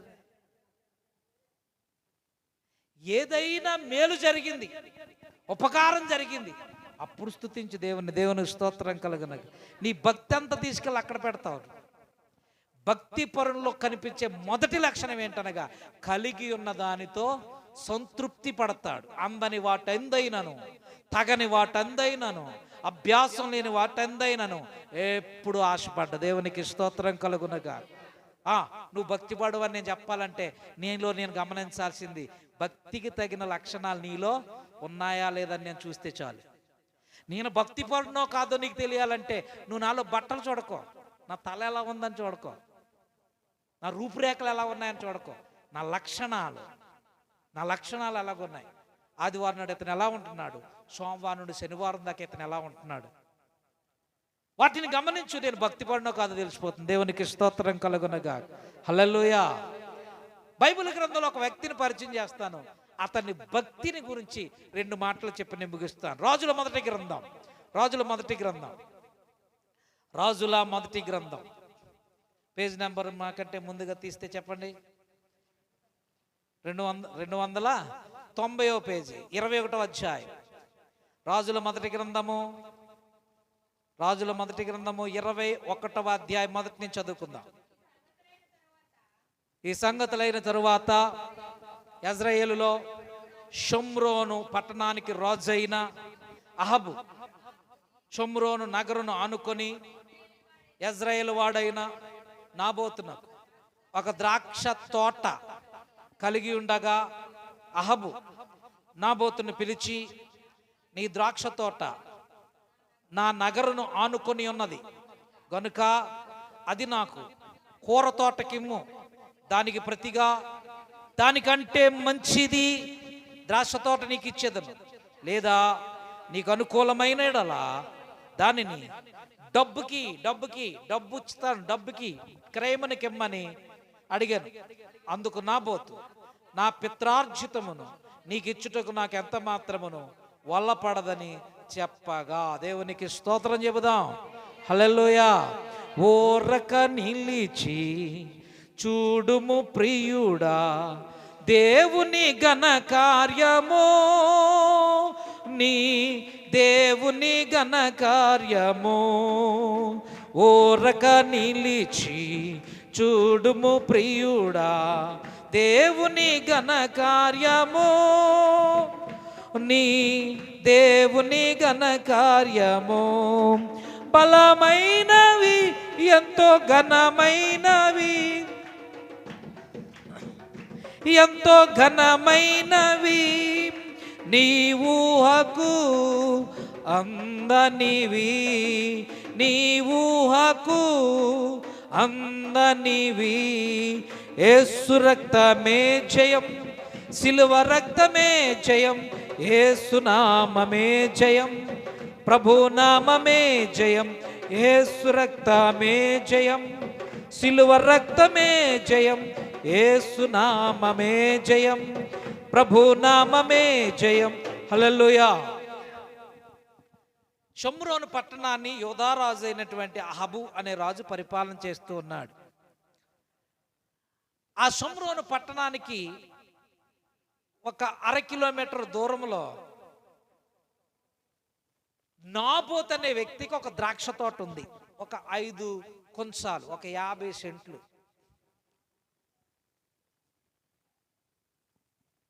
ఒక 5 కొంచాల తోటను అతడు సాగు చేసుకుంటూ ఎండిన కొమ్మలేమీ లేకుండా ఎప్పటికప్పుడు శుభ్రం చేస్తున్నాడు. కింద ఎండి రాలిన ఆకులను ఎప్పటికప్పుడు శుభ్రం చేసి ఎత్తి పారబోస్తూ ఉన్నాడు. నీరు కావలసినప్పుడు తోడి నీరు పోయడానికి అతడు ఒక కుంటను తవ్వుకుని అందులో నీళ్లు స్టోర్ చేసుకుంటున్నాడు. అతని ఇంటికంటే ఆ తోటను ఎంతో ప్రేమగా చూసుకుంటున్నాడు. దేవునికి స్తోత్రం కలుగునగాక. ఎందుకు ఆ తోట మీద అతనికి ప్రేమ అంటే అది అతని ఆర్జితము కాదు, పిత్రార్జితం. అంటే అతని ముత్తాత అతని తాతకిస్తే, తాత అతని తండ్రికిస్తే, తండ్రి ఇతనికి ఇచ్చాడు. దాన్ని కాపాడుకుంటూ ఉన్నారు. యూదులకు ఉండేటువంటి నియమాల్లో మొదటి నియమం, తల్లిదండ్రులు అప్పగించిన ఆస్తిని అమ్మడానికి ఇష్టపడరు. దేవునికి స్తోత్రం కలుగునగా. దాన్ని వారి జ్ఞాపకార్థం కాపాడుకుంటూ తర్వాత తరాలకు అప్పగిస్తూ ఉంటారు. కనుక ఈ తోట అంటే అతనికి చాలా ఇష్టం. ఇంటిలో ఉండేది తక్కువ, తోటలో ఉండేది ఎక్కువ. నిజానికి తోటలోనే ఇతని కాలకృత్యాలు తీర్చుకుంటున్నాడు. భోజనం చేయడం, మొహం కడగడం, ఇవన్నీ పనులు తోట అంటే అతనికి ఎంతో చాలా ఇష్టం. చుట్టూ కంచి వేస్తున్నాడు. కంచి ఎక్కడైనా చెడిపోతే మరలా కంచిని నూతన పరుస్తున్నాడు. తోటలోనికి విషపు జంతువులు కానీ, నక్కలు కానీ, గుంట నక్కలు కానీ, పశువులు కానీ రాకుండా తోట చుట్టూ తిరుగుతూ కాపలా వేస్తున్నాడు. ఈలలేసుకుంటూ తిరుగుతున్నాడు, చప్పులు చేసుకుంటూ తిరుగుతున్నాడు. ఎక్కడైనా ఎండిన కొమ్మ కనపడితే వెంటనే దాన్ని కత్తిరించి పడేస్తున్నాడు. తీగలు ఇష్టం వచ్చినట్టుగా అల్లుకుపోతుంటే, ఒకదాంతో ఒకటి అల్లుకుపోతుంటే వాడు విడదీసి పందిరి వేసి చక్కగా అల్లుకునేలా చేస్తున్నాడు. ఊత కర్రలు పోతున్నాడు. వాటిని అల్లుకుని వెళ్ళేలాగా ఈ ద్రాక్ష తీగలను జాగ్రత్తగా చూసుకుంటున్నాడు. మంచి ఎరువు వేస్తున్నాడు, నీళ్లు పెడుతున్నాడు. ఎప్పటికప్పుడు పక్షులు వచ్చి పూతను పాడు చేయకుండా చప్పులు చేస్తూ తోటే ప్రాణంగా బ్రతుకుతున్నాడు. దేవునికి స్తోత్రం కలుగునుగాక. హల్లెలూయా. కొన్ని రోజులకు తోట బాగా పుష్పించింది. గుత్తులుగా ద్రాక్ష పళ్ళు కాసింది. ఆ పందిరిలోంచి ఎండిన కొమ్మలు లేకుండా ఆ పచ్చని తీగల్లోంచి ఆ ద్రాక్ష పళ్ళు కిందకు గుత్తులు దిగి, ఆ గుత్తులు పండి, ఆ గుత్తులు బాగా ఎర్రగా పండి చూసిన వారికి అబ్బా ఎంత బాగా పండినవో, కోసుకుని తినడానికి ఎంత బాగున్నావని ఆశ కలిగించేటట్టుగా పండేసినాయి. దేవునికి స్తోత్రం కలుగునుగాక. హల్లెలూయా. ఇంకొన్ని దినాల్లో పంటను కోసుకుని ఆ పంటను అమ్మి ఆ పంట ద్వారా వచ్చిన డబ్బుతో అనేక రుణాలు తీర్చుకుందామన్న ఆశతో నాబోతు ఆ పంటని ఇంకా ఎక్కువ జాగ్రత్తగా కాపాడుకుంటున్నాడు. దేవునికి స్తోత్రం కలుగునుగాక. హల్లెలూయా. నాబోతా, రాత్రి పగళ్ళు ఈ తోటలోనే ఎందుకుంటున్నావంటే ఈ తోట నాకు ఎంతో ఇష్టం అని చెప్తున్నాడు. ఒక రోజున ఆ పట్టణంలో అటు ఇటు తిరుగుతూ ఆ పట్టణం వెలుపలని తోట దగ్గరికి ఆ పట్టణపు రాజు అయినటువంటి అహాబు గారు వచ్చాడు. రాజు ఆ పట్టణానికి అహాబు గారు వచ్చి ఆ తోటను చూసేటప్పటికి ఆ తోట ఎంతో ఇష్టమైపోయింది ఇతనికి. దేవునికి స్తోత్రం కలుగునుగా. హల్లెలూయా. ఎవడదరా ఈ తోట అన్నాడు. అయ్యా, మన షోమ్రోను పట్టణంలో ఉండే యజ్రాయేలుడైనటువంటి నాబోత్ అనే వ్యక్తిది అంటే. ఉన్నాడా ఇక్కడ అన్నాడు. ఉన్నాడండి, ఇక్కడ ఉన్నాడు, తోటలో ఉన్నాడు, పని చేసుకుంటున్నాడండి, అతను కష్టపడి పండించుకున్నాడండి, అతని తాత ముత్తాతలు ఇచ్చిన ఆస్తి అండి అని చెప్తే ఒకసారి పిలివిలాగా అన్నాడు. వచ్చాడు, వణుకుతూ వచ్చాడు, తలకు చుట్టుకున్నటువంటి తువాలు తీసి మొలకు కట్టుకున్నాడు, వినయంగా చెప్పులు పక్కన పెట్టాడు, ఆ రాజుగారు ఎదురుగుండా తలంచుకుని నిలబడ్డాడు. నమస్కారం అయ్యా అన్నాడు. నాబోతు, నీ పేరు నాబోతు అన్నాడు. నాబోతు అయ్యా అన్నాడు. ఎంత ఈ పంట, ఈ పొలం ఎంత? 5 గుంసాలు అయ్యా అన్నాడు. చాలా బాగా పండింది. ఒక ఆప్షన్ ఇస్తున్నాను, మరి నీకు ఒక ఆఫర్ ఇస్తున్నాను. ఆఫర్. దేవునికి స్తోత్రం. హల్లెలూయా. ఏమిస్తున్నాడు ఆయన? ఆఫర్. ఏంటి ఆఫర్ అంటే, ఈ తోట నాకు కావాలి, ఈ తోటకు బదులుగా ఇంకా మంచి ద్రాక్ష తోట నీకు ఇస్తాను. మంచిది అంటే ఇక్కడ ఇంకా ఇరగ పండిందని కాదు, దీనికంటే ఎక్కువ పొలాన్ని ఇస్తాను. ఒకవేళ ఇంతకంటే మంచిగా పండిన తోట అహాబు గారికే ఉంటే ఈ తోట ఎందుకు ఆయనకి? మంచి తోట అంటే ఇక్కడ ఎంతకంటే బాగా పండిందని కాదు, దీనికంటే ఎక్కువ. ఇది 5 గుంసాలు అంటున్నావు కదా, 5 ఎకరాలు ఇస్తాను నీకు. మంచి ఆఫరే కదా, 5 గుంసాలకి 5 ఎకరాలు మంచి ఆఫరే కదా. కానీ భక్తిపరుడు ఆఫర్లకు లొంగడు. దేవునికి స్తోత్రం కలుగునుగా. హల్లెలూయా. భక్తిపరుడు ఎప్పుడు కూడా ఆఫర్లకి లొంగకూడదు. దేవునికి స్తోత్రం. హల్లెలూయా. హల్లెలూయా. ఒకసారి మాకు తెలియక మీకు కొన్ని ఐటమ్స్ ఇస్తామండి. కుక్కరు, ఇంకా ప్రెస్టేజ్, దాంట్లో చాలా ఐటమ్స్, 8 ఎన్నో ఐటమ్స్ ఉన్నాయి. ఐటమ్స్ ఇస్తామండి, డబ్బులు కట్టేయండి ముందన్నాడు. డబ్బులు కట్టామంటే 2-3 కట్టాం. 2-3 ఎంతమంది వీధిలో కట్టాం. ఆ డబ్బులతో పరారవాడు 8 వస్తువులు తక్కువ డబ్బులకి ఇచ్చేతనని ఆఫర్ ఇస్తే కొంత ఆశపడిపోయి కట్టేశాం. భక్తిపరుడు ఆఫర్లకు లొంగకూడదు. దేవునికి స్తోత్రం కలుగునుగా. హల్లెలూయా. హల్లెలూయా. భక్తిపరుడే ఆఫర్లకు లొంగిపోతే, ఉప్పే నిస్సారం అయితే, ఒక వంటకాన్ని రుచి తెచ్చేలా చేసే ఉప్పే రుచి లేకుండా అయిపోతే ఇంక వంటలకు రుచి ఎక్కడి నుంచి వస్తుంది? భక్తిపరుడు ఉప్పులా ఉండాలి. దేవునికి స్తోత్రం. మనమే ఆఫర్లకు పడిపోతే లోకం ఇంకా చెడిపోద్ది కదా. భక్తిపరుడు ఆఫర్లకు ఎప్పుడూ లొంగకూడదు. దేవునికి స్తోత్రం. హల్లెలూయా. హల్లెలూయా. 5కు 10, 5కి 50, 10కు 100, 100కు 1000 ఆఫర్లు గుండాటల్లో.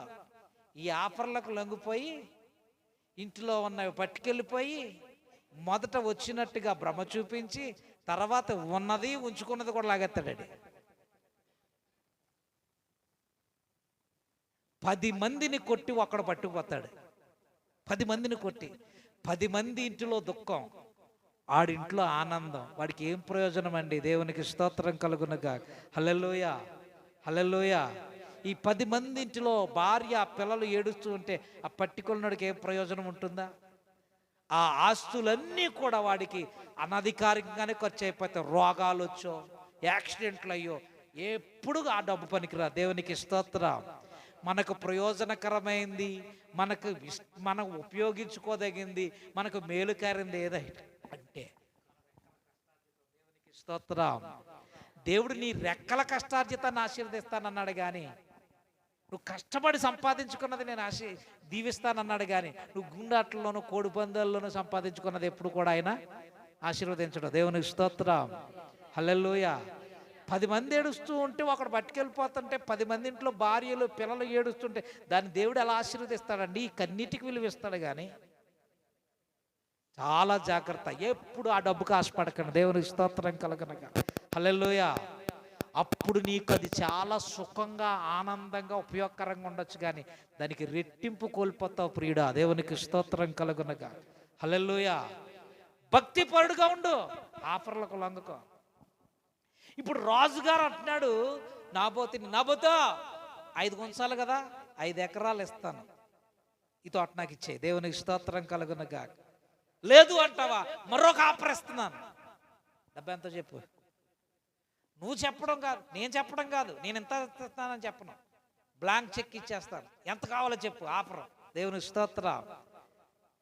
ఇప్పుడు ఆ నాబోతు స్థానంలోనే నేనే ఉన్నాను అనుకోండి, మీ మీద ఎందుకులే పెట్టడం పండగ పూట, నేనే ఉన్నాను అనుకోండి, ఈ ఆఫర్ ఖచ్చితంగా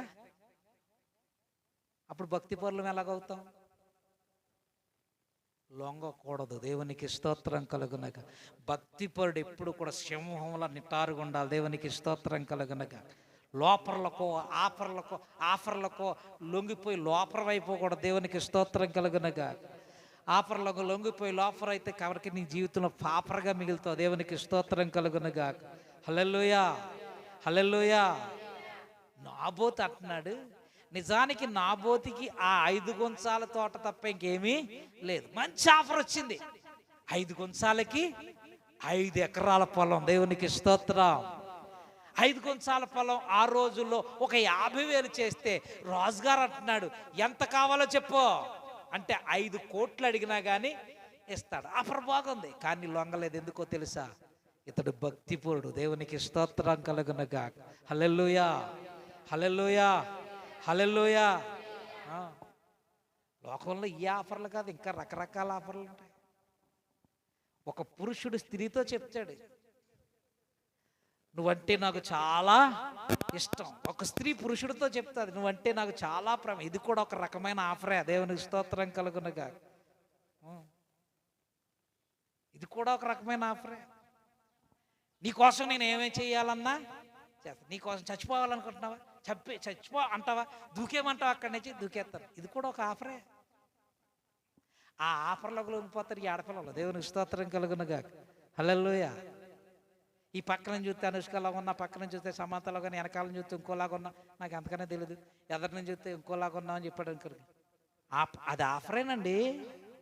రకరకాల ఆఫర్లు. దేవుని స్తోత్రం. రాబోతుంది డిసెంబర్ అంటున్నాను, ఫిబ్రవరి 8వ తారీఖు అది అయితే తెలుసు అన్నమాట మీకు. దేవుని స్తోత్రం. హల్లెలూయా. తెలుసు అన్నమాట మీకు. ఇన్ని ఆఫర్లు వచ్చేస్తారు కదా. దేనికి బ్లాక్డే? అదే అసలు బ్లాక్లోనే జరుగుతాయి పనులన్నీ. దేవుని స్తోత్రం. హల్లెలూయా. బ్లాక్లోనే జరుగుతాయమ్మా. ఆ పనే బ్లాక్, ఆ పనే చీకటి. దేవునికి స్తోత్రం కలుగునగా. ఇందులో విచిత్రం ఏంటో చెప్పనా? పెళ్ళైన వారు కూడా ఉంటారండి ఇందులో, ఆడవాళ్ళు మగవాళ్ళు కూడా. భర్తకు తెలియకుండా భార్య, భార్యకి తెలియకుండా భర్త వచ్చి నడి రోడ్డు మీద అర్ధరాత్రి సమయంలో ఎవరికీ కనపడకుండా ఒకరికొకరు ఆఫర్లు ఇచ్చుకుంటారు. ఇవి కూడా ఒక రకమైన ఆఫర్లే. క్రైస్తవ స్త్రీలుగా దేవుని భక్తిలో ఉన్నటువంటి నిస్సిగ్గుగా నిస్సంకోచంగా ఈ మాట ఎందుకు చెప్తున్నానంటే, అటువంటి వ్యక్తులుగా మనం ఉండకూడదు. దేవునికి స్తోత్రం కలుగునగా. హల్లెలూయా. స్త్రీవైతే ప్రార్థన చేయి, నాయన నా భక్తిని బట్టి నాకు తగిన వరుణ్ణి నువ్వే నాకు చూపించు. దేవునికి స్తోత్రం. ఆలస్యమైన తప్పకుండా ఇస్తాడు దేవుడు. దేవునికి స్తోత్రం. నేను నమ్మే సిద్ధాంతం, నేను నమ్మినటువంటి మాట ఒకటే నా జీవితంలో, నా దేవుడు ఆలస్యం చేస్తాడు కానీ అలక్ష్యం ఎప్పుడూ చేయడు. దేవునికి స్తోత్రం కలుగునగాక. హల్లెలూయా, హల్లెలూయా. నమ్ముకొంటిని నజరేయుడా నిన్ను, నడుచుచుంటిని నీ మార్గము నేను. నమ్ముకొంటిని నజరేయుడా నిన్ను, నడుచుచుంటిని నీ మార్గము నేను. ఈ పట్టి నడిపించు నా యేసయ్యా, చేయి పట్టి నడిపించు నా యేసయ్యా. నా దేవుడవు నీవే నా యేసయ్యా. హల్లెలూయా, హల్లెలూయా. పెళ్లికి ముందు ఫిబ్రవరి 14వ తారీఖుని లేకపోతే మరో తారీఖుని సమంతలాగా, అనుషలాగా, లేకపోతే మరొకలాగా కనిపించినటువంటి ఈ స్త్రీయే కొద్ది కాలమైన తర్వాత ఎలా కనపడుతుందో తెలుసా? ఆ జుట్టు పాల్చబడిపోయి, ఆ బొగ్గలు లాగేసి కొంచెం మనిషి మారిపోయి అప్పుడు ఎలా కనపడుతుంది, ఇలాంటి దాన్ని అలా చేసుకున్నాను అంటాడు వీడు. చేసుకున్నాయి అది వీడే. మళ్ళా తల్లిదండ్రులకు అప్పగించండి మీ బాధ్యతను. మొదటగా దేవునికి అప్పగించండి. నా భక్తికి తగిన వరుని స్త్రీవైతే, పురుషుడు అయితే, గృహమును విత్తనమును పితరులిచ్చే స్వాచ్యం సుబుద్ధి గల భార్య నీ దానం ప్రవ్వా, నువ్వు దయచేయి ఆ దానాన్ని అని ప్రార్థన చేయి. దేవుడు తప్పకుండా నీ భక్తికి తగిన స్త్రీని ఇస్తాడు. దేవునికి స్తోత్రం కలుగునగా. హల్లెలూయా, హల్లెలూయా, హల్లెలూయా, హల్లెలూయా. అంతే తప్ప నువ్వు చూసేయకు, లోతులాగా పైకెక్కేసి కొండెక్కేసి వెనకాల ముందు పక్కనే చూసేసి నువ్వు చూసేయకు. నీ కళ్ళు చాలా మోసం చేస్తాయి. దేవునికి స్తోత్రం. హల్లెలూయా. పెళ్ళికి ముందు పెళ్లి చూపులకి వెళ్ళాడంట పెళ్లి కొడుకు. కుండలు కడుక్కుంటా మండలు కడుక్కుంటా ఉంది బిడ్డ, పని చేసుకుంటా ఇంట్లో. చూశాడు, నచ్చింది అన్నాడు, పెళ్లి చేసుకోవడానికి సిద్ధమైపోయారు. పాస్టర్ గారి దగ్గరికి వచ్చారు, ముహూర్తం పెట్టేశారు. పలానా రోజున పెళ్ళిరా బాబు అన్నాడు. ఈ పెళ్ళికి కొంతమంది తయారవుతారు కదా, మేకప్. మేకప్ అంటే ఏంటి, కప్పు అంటే ఏంటి, పైన దేవునికి స్తోత్రం. హల్లెలూయా. కప్పు అన్న దానికి దేనికి విలువ ఉండదు. టీ కప్ తాగేంత వరకే మన చేతిలో చాలా జాగ్రత్తగా పట్టుకుంటాం. తాగిన తర్వాత జేబులో పెట్టుకుంటామా, ఏం చేస్తాం, పక్కన పెడతామా, పెంట మీద వారేస్తాం. కప్పు అనేది ఎప్పుడు కూడా విలువ లేదని అర్థం. మేకప్. ఇప్పుడు మీరు ఆలోచించండి. దేవునికి స్తోత్రం. హల్లెలూయా, హల్లెలూయా. కప్పు అనేది ఎప్పుడు కూడా అప్పు లాంటిదే, పోతుంది అది. ఇప్పుడు మేకప్ మీరు ఆలోచించండి. ఎంత పని కట్టుకునో ఎక్కడి నుంచో తీసుకొచ్చి జడకోటి, మొలకోటి, మెడకోటి, తలకోటి, అబ్బబ్బబ్బబ్బబ్బా ఏం చేస్తారండి. ఒక పచ్చడి జాడిని సిద్ధం చేసినట్టుగా సిద్ధం చేస్తారు. నీ డబ్బులు నువ్వు సిద్ధం చేసుకో, మంచిదే. కానీ పాస్టర్ గారు వచ్చిన తర్వాత పాస్టర్ గారు నిలబెట్టి ఇంకా చేస్తా ఉంటారు. అది నాకు అదే బాధ. పోనీ అయిన తర్వాత అయిపోయిందండి, రెడీగా ఉంది, గుమ్మం దగ్గర వచ్చి తీసుకెళ్ళనంట. మరి ఇక గుమ్మం దగ్గర పండగకు వచ్చినటువంటి గగిరేదుల్లాగా అలా నిలబడి కాసేపు ఉంటే లోపల పిన్నీసులు ఎడుతున్నారండి. పిన్నీసులు అయిపోయినాయమ్మా, పేరంటాలు రెడీ అవుతున్నారండి. పేరంటాలు అయిపోయారమ్మా, తల్లో పూలు పెట్టుకుంటున్నారండి. అప్పుడు దాకా ఈడు అక్కడే ఉండాలి అప్పులు. ఎంత చులకనండి పాస్టర్ గారు అంటేనే. అంతఃపురములో స్త్రీ పెండ్లు కుమార్తె, అంతఃపురంలో పెండ్లు కుమార్తె రెడీగా ఉండాలి. దేవునికి స్తోత్రం కలుగు. హల్లెలూయా, హల్లెలూయా. ఈ మేకప్ వేయించారట ఆడబిడ్డకి కష్టపడి. మేకప్ వేస్తే మారిపోయింది. ఇవిడ ముసిదీమన్నారు పాస్టర్ గారు. ప్రమాణాలు అయిపోయినాయి, ముసిదీమన్నారు. ప్రమాణాలు చేసేసాడు, ముసిదీమన్నారు పాస్టర్ గారు. ముసిది కానీ బాబాయ్ అన్నది. ఏట్రా ఏమైందిరా అన్న. నేను చూసింది ఇది కాదు అన్నాడు. నేను చూసింది ఎర్ర బాబుని తీసుకెళ్ళలేదా అంటే తీసుకెళ్ళామండి, నచ్చింది అన్నారండి అంటే ఇది కాదు అంటున్నాడు. ఎట్రా ఎందుకు వచ్చిన బాధరా బాబు, ఏంటి పెళ్ళి అవుతుంది అవదా అని పాస్టర్ గారికి భయం. ఏరా ఏమైందిరా అంటే నేను చూసినప్పుడు ఇలా లేదండి అన్నాడు. అప్పుడు పాస్టర్ గారికి డౌట్ వచ్చింది. సరే అమ్మ ఒకసారి కిందకి వెళ్ళి ఈ బాటిల్లో ఉన్న నీళ్ళతో మొహం కడిగేసుకుని రా అన్నాడు. మొహం శుభ్రంగా కడిగేసుకుని వచ్చింది. తుడిచేశారు శుభ్రంగా, ఒక 2-3 కొంగులతో తుడిచేశారు. తుడిచేసిన తర్వాత అంటున్నాడు ఇదే ఇదే ఇదే అంటున్నాడు. దేవునికి స్తోత్రం. అలా మనలను మార్చేటువంటిది మనకొద్దండి. దేవునికి స్తోత్రం కలుగునగా. భక్తిపడు ఆఫర్లకి లొంగిపోవడం, ఆఫర్లు ఇవ్వడం. నీ ఇంట్లో నీకు ఒక భార్య ఉంది, నీ ఇంట్లో నీకు ఒక భర్త ఉన్నాడు. ఆ భర్తతో భార్యతో సుఖంగా ఉండమని దేవుడు చెప్తున్నాడు. దేవునికి స్తోత్రం కలుగునక. పరాయి స్త్రీకి నువ్వు ఆఫర్ ఇస్తావా? పరాయి పురుషునికి నువ్వు ఆఫర్ ఇస్తావా? భక్తిపరురాలుగా భక్తిపరుడుగా మరలా బైబిల్ పట్టుకుని దేవుని బలలో పాలు పొందుకుంటావా? నువ్వే భక్తి చేసినా నువ్వు ఇటువంటి ఆఫర్లు ఇచ్చే వ్యక్తిగా ఉంటే నువ్వు భక్తిపరుడు కావు. దేవునికి స్తోత్రం కలుగునగాక. హల్లెలూయా. డిసెంబర్ 14 నీది కాదు, వెళ్ళకో. పనికి మాలిన వారితో నేను సాంగత్యము చేయను. దేవునికి స్తోత్రం కలుగునగాక. హల్లెలూయా. నువ్వు భక్తిపడు, ప్రత్యేకించబడాలి. ఒకప్పుడు నువ్వు అందులో ఉన్నావు కాదంటం లేదు. ఇప్పుడు భక్తిపడు అయ్యావు కదా, ప్రత్యేకించబడు. నాభి సూత్రం కొయ్యబడాలి, త్యజించుకోవాలి, విడిచిపెట్టగలగాలి. వద్దు నాకు అవి తగనివి అని చెప్పగలగాలి. దేవునికి స్తోత్రం. 131వ కీర్తన మొదటి నుంచి కొన్ని వచనాలు చదువుకుందాం. యెహోవా నా హృదయం అహంకారము కలిగింది కాదు. 131 దావీదు కీర్తన చదవాలి, త్వరగా తీయాలి. యెహోవా నా హృదయం అహంకారము కలిగింది కాదు. చాలా జాగ్రత్త చదవాలన్నమాట. నా కన్నులు మీదకు చూసేవి కావు. దేవునికి స్తోత్రం, హల్లెలూయా. నా కన్నులు మీదకు చూసేవి కాదు, అంటే లోకం వైపు చూసేవి కాదు. నా కన్నులు నా కాళ్ళ ఎదుట ఉన్న మార్గాన్ని చూసేవి. దేవునికి స్తోత్రం. సామెతల గ్రంథం అంటే నా కన్నులు అటు ఇటు చూడక సూటిగా అంటే నా అడుగు ఎక్కడ పడుతుందో చూసుకోవడం. నా కన్నుల మీద చూసినవి కావు. ఇంకా ముందు చదివితే, నాకు అందని వాటివి, నేను కోరుకోదగిన వాటి యందైనను గొప్ప వాటి యందైనను ఎప్పుడు ఆశపడిన. దేవునికి స్తోత్రం. ఫిబ్రవరి 14 క్రైస్తవులదా, భక్తులదా? ఏ భక్తిలో ఉన్నా నేను కాదంటాం లేదు. భక్తి పరులది కాదు ఫిబ్రవరి 14, భక్తిహీనులు.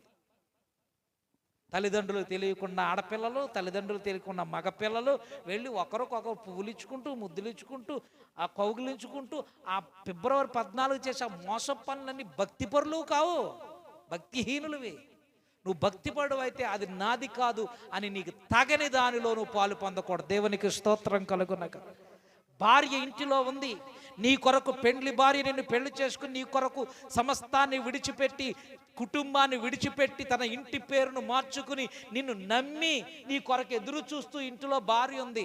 ఆమెతో సంతోషంగా ఉండవలసిన నీవు పరాయి స్త్రీతో, ఆ పురుషుని మోసం చేసి వచ్చిన స్త్రీతో నువ్వు ఆఫర్లు ఇచ్చుకుంటూ ఉన్నావంటే నువ్వు భక్తిపరుడు కాదు. దేవునికి స్తోత్రం కలుగును. హల్లెలూయా, హల్లెలూయా. నువ్వు భక్తిపరుడు అయితే ఆ పనులు నీకు తగినవి కావు. దేవునికి స్తోత్రం, హల్లెలూయా. భక్తిపరుడు ఎప్పుడు కూడా ఆఫర్లకు లొంగడు. నాబోతుతో రాజు అంటున్నాడు, అహబు గారు, ఇచ్చేయి నీ తోటను, 5 గుంచాలకు బదులుగా 5 ఎకరాలు ఇస్తాను. కాదంటావా? లేదంటావా? మరొక ఆఫర్ పెడుతున్నాను నీకు, నువ్వెంత కోరితే అంత డబ్బు, బంగారపు నాణ్యాలు, వెండి నాణ్యాలు తూచిచ్చేస్తాను. దేవునికి స్తోత్రం కలుగును. ఇప్పుడు నాబోతు దగ్గర ఏం ఆప్షన్ ఉన్నదంటే, 5 ఎకరాలు కాదయ్యా, ఇంకో 2 ఎకరాలు పెంచంటే పెంచుతాడు.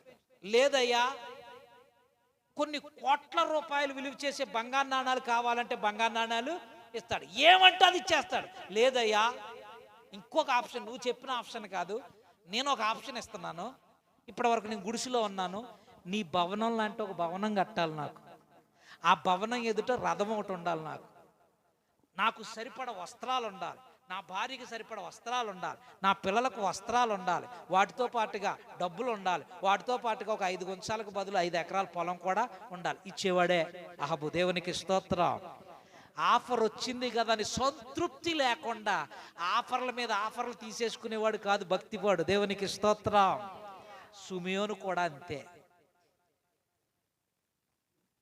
నా కుమారుని పంపిస్తాను లోకంలో, అతను నువ్వు లోకానికి పరిచయం చేసే వరకు బ్రతకాలి బాబు, అంతవరకు నేను చంపను, నువ్వు చావడానికి వీల్లేదంటే, నిజమేనండి నేను అంతవరకు ఉంటాను, అప్పటి వరకు నేను కాళ్ళు కదపకుండా, కాళ్ళు కింద పెట్టకుండా, నాకేం కావాలో అవన్నీ నా ఇంటికి వచ్చి పడిపోవాలి.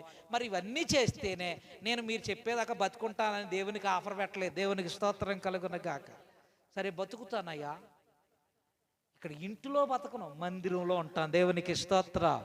ఎంత సంతృప్తి పడిపోయాడండి. ఆ సంతృప్తి భక్తిపరుల్లో ఉండాలి. ఫిలిప్పీలకు రాసినటువంటి పత్రిక, ఫిలిప్పీలకు రాసినటువంటి పత్రిక 4వ అధ్యాయం అనుకుంటా. ఫిలిప్పీలకు రాసినటువంటి పత్రిక, అపోస్తులైన పౌలు ఫిలిప్పీ సంఘానికి రాస్తూ ఒక చక్కటి మాటను ఉదహరిస్తూ ఉన్నాడు. ఫిలిప్పీలకు రాసినటువంటి పత్రిక 4వ అధ్యాయమేనా? 4వ అధ్యాయము. అపోస్తులైన పౌలు అంటున్నాడు, 11వ వచనం,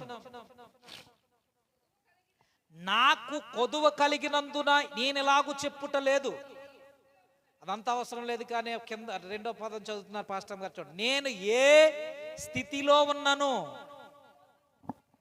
నేను ఏ స్థితిలో ఉన్నాను, ఆ ఉన్న స్థితిలో సంతృప్తి పడడం నేర్చుకుంటున్నాను. 2 చేతులైతే దేవుని నామమున మహిమపరచుకుందాం. హల్లెలూయా. ఇక్కడ ఉన్న మనందరినీ తీసుకుందాం, బయట వారు గడవద్దు. ఇక్కడ ఉన్న వారందరికీ డాబాలు ఉన్నాయా? ఇక్కడ ఉన్న వాళ్ళందరికీ డాబాలు ఉన్నాయా? కొంతమందికి ఉన్నాయి కదా, అందరికీ డాబాలు లేవు. కొంతమంది పాకల్లో ఉన్నారు, కొంతమంది రేక్ షెడ్లో ఉన్నారు, కొంతమంది పెంకిటిల్లో ఉన్నారు కదా. కొంతమంది దేవుని కృపను బట్టి డాబాలు కట్టుకోగలిగారు కదా. అంటే గుడుసు రేకుల షెడ్డు దేవుని కృపను బట్టి కట్టుకోలేదని నా ఉద్దేశం కాదు. అంటే బిల్డింగ్ కంటే రేక్ షెడ్ కొంచెం విలువ తక్కువ, రేక్ షెడ్ కంటే గుడిసి ఇంకా విలువ తక్కువ. ఇది ఇచ్చినా దేవుడే ఇచ్చాడు, దేవునికి స్తోత్రం, హల్లెలూయా. అయితే డాబాలో ఉన్నవాడిని చూసి గుడిసెలో ఉన్నవాడు అసంతృప్తి పడితే వాడికి ఏమైనా ఒరుగుతుందా? అసంతృప్తి వల్ల నీరసం, నిస్సత్తువ తప్ప ఇంకేమీ రాదు. దేవునికి స్తోత్రం.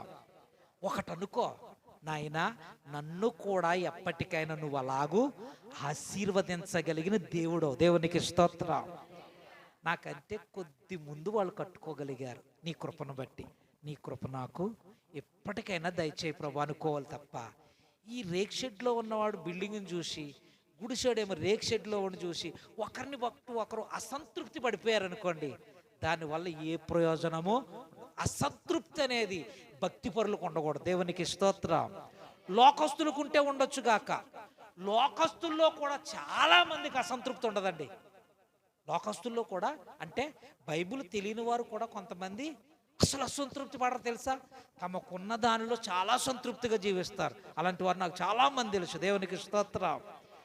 ఉన్న గుడిసినే చాలా ఉబ్బడిగా చేసుకుంటారు. వాళ్ళకి బైబిల్ తెలియదు, నిజానికి వాళ్ళకి బైబిల్ తెలియదు, కానీ వాళ్ళకు ఒకటే తెలుసు, ఉన్నది ఏదో దాంట్లో సంతృప్తిగా ఉందాం. దేవునికి స్తోత్రం కలుగునగా. డాబా శాశ్వతమా, పెంకుటిలు శాశ్వతమా, గుడిసె శాశ్వతమా? ఏది శాశ్వతం మనకి? అసలైంది అదే కదా. వర్షానికి తడిసి మలమూత్రాలతో తడిచి కుక్కల చేత నక్కల చేత తన్నబడిచేది బలమూత్రాలు చేయబడేటువంటి అసలు స్థలం అదే కదా శాశ్వతమైన. దేవునికి స్తోత్రం కలుగునగా. హల్లెలూయా, హల్లెలూయా, హల్లెలూయా. మరణము రుచి చూడక బ్రతికే నరుడెవడు, లోకములో బ్రతికే స్థిరుడెవడు. చిన్న పెద్ద తేడా లేదు మరణానికి, చిన్న పెద్ద తేడా లేదు మరణానికి. కులమతాలు అడ్డం రావు శ్మశానానికి. హల్లెలూయా, హల్లెలూయా, హల్లెలూయా. చిన్న పెద్ద దేవుని స్తోత్రం. ఇక్కడే గుడిసెలో ఉండేవాడు, ఇక్కడే డాబాలో ఉండేవాడు, ఇక్కడే రేక్ షెడ్లో ఉండే, ఇక్కడే డూప్లెక్స్ బిల్డింగ్లో ఉండేవాడు, అక్కడ మట్టి ప్లెక్సే. దేవునికి స్తోత్రం, హల్లెలూయా. ఈ డూప్లెక్స్లో పెట్టరాని. అయ్యే ఈ రూమ్ పాస్టర్ గారిదండి, ఈ రూమ్లోనే పడుకుండేవారండి, చచ్చిపోయిన తర్వాత ఆయన తీసుకొచ్చి ఈ రూమ్లో పెట్టండి అంటారా పాస్టర్ గారు? మోసేయండి బాబు, చాలా పొద్దున్న నుంచి చూస్తున్నాం, మేము చూడలేకపోతున్నాం, ఇంకా తీసుకెళ్ళిపోండి, కంగారు పడుతున్నారంట. దేవునికి స్తోత్రం కలుగునగా. హల్లెలూయా. ఇంట్లో ఉండలేం, జాగ్రత్త ప్రియుడా. అసంతృప్తి పడకే నువ్వు భక్తి పడు అయితే ఒకటే అనుకో నీ మనసులో, ఈ 2026 సంవత్సరంలో నేను గుడిసెలో ఉన్నానయ్యా, నీ చిత్తమైతే 2027 సంవత్సరం వచ్చేటప్పటికి నాకు ఒక మంచి బిల్డింగ్. దేవునికి స్తోత్రం, హల్లెలూయా. వాళ్ళకిచ్చావు వీళ్ళకిచ్చావని ఆడుకో, వాళ్ళకిచ్చావు వీళ్ళకిచ్చావని ఆడుకో. దేవునికి స్తోత్రం. అసలు అసంతృప్తి పడకో. అప్పటి వరకు దేవుడు ఇచ్చేంత వరకు, దేవుడు నీకు అనుగ్రహించేంత వరకు నీకున్న దాన్ని పట్టుకుని సంతృప్తిగా బ్రతుకు. దేవునికి స్తోత్రం, హల్లెలూయా. అపోస్తులైన పౌలు గారికి ఇల్లు లేదండి. అపోస్తులైన పౌలు గారికి ఇల్లు లేదు, భార్య లేదు, పెళ్లి చేసుకోలేదు ఆయన. అపోస్తులైన పౌలు గారు ఆయన సువార్తకు వెళితే ఒకరోజు ఒక పెద్ద డాబాలో పెట్టేవారు ఆయన కూర్చోబెట్టడానికి, పడుకోవడానికి. ఒక రోజునైతే చర్మాలు బాగు చేసుకుని చెప్పులు కుట్టుకోవడానికి అమ్ముకునేటువంటి, చర్మాలు బాగు చేసుకోవడం అంటే పచ్చి చర్మాన్ని తెచ్చి వెంట్రుకలు గొరికి దాన్ని ఇంటి చుట్టూ ఆరేస్తారు, ఇంటి చుట్టూ ఎండబెడతారు, సాయంత్రం తీసి ఇంట్లో పెడతారు, మళ్ళీ పొద్దున్నే మళ్ళీ దండాల మీద వేస్తారు. అది ఆరేంత వరకు. అది ఆరిన తర్వాత మళ్ళీ దాని మీద కొంత చర్మాన్ని గీకుతారు రేకులతోటి. మామూలు స్మెల్ రాదు. ఒక్కో రోజున అలాంటి వాళ్ళు ఇంట్లో ఉండేవాడు. ఇప్పుడు పెద్ద డాబాలో అత్తరు కలిగిన ఇంటిలో ఎంత సంతృప్తిగా ఉన్నాడో, ఆ చర్మాలు శుభ్రం చేసుకునే వాళ్ళు ఇంట్లో ఉన్నప్పుడు అంతే సంతృప్తి ఉండేవాడు. దేవుని స్తోత్రం, హల్లెలూయా. ఒక్కొక్కసారి ఇల్లు ఉండేది కాదు, ఏ ఇంట్లోనికి రప్పించేవారు కాదు ఆయన. చెరసాల్లో పెట్టేసేవారు. చెరసాల్లో పెట్టేసి దెబ్బలు కొట్టేసి చెరసాల్లో పెట్టేసి చేతులకేమో 2 రాళ్ళని, కాళ్ళకి 2 రాళ్ళని, పండరాళ్ళని సంఖ్యలతో బిగించేసేవారు. కనీసం దెబ్బలు బాధ వస్తే ఆ దెబ్బలను ఎలా తుడుచుకోవడానికి కూడా అవకాశము ఉండేది.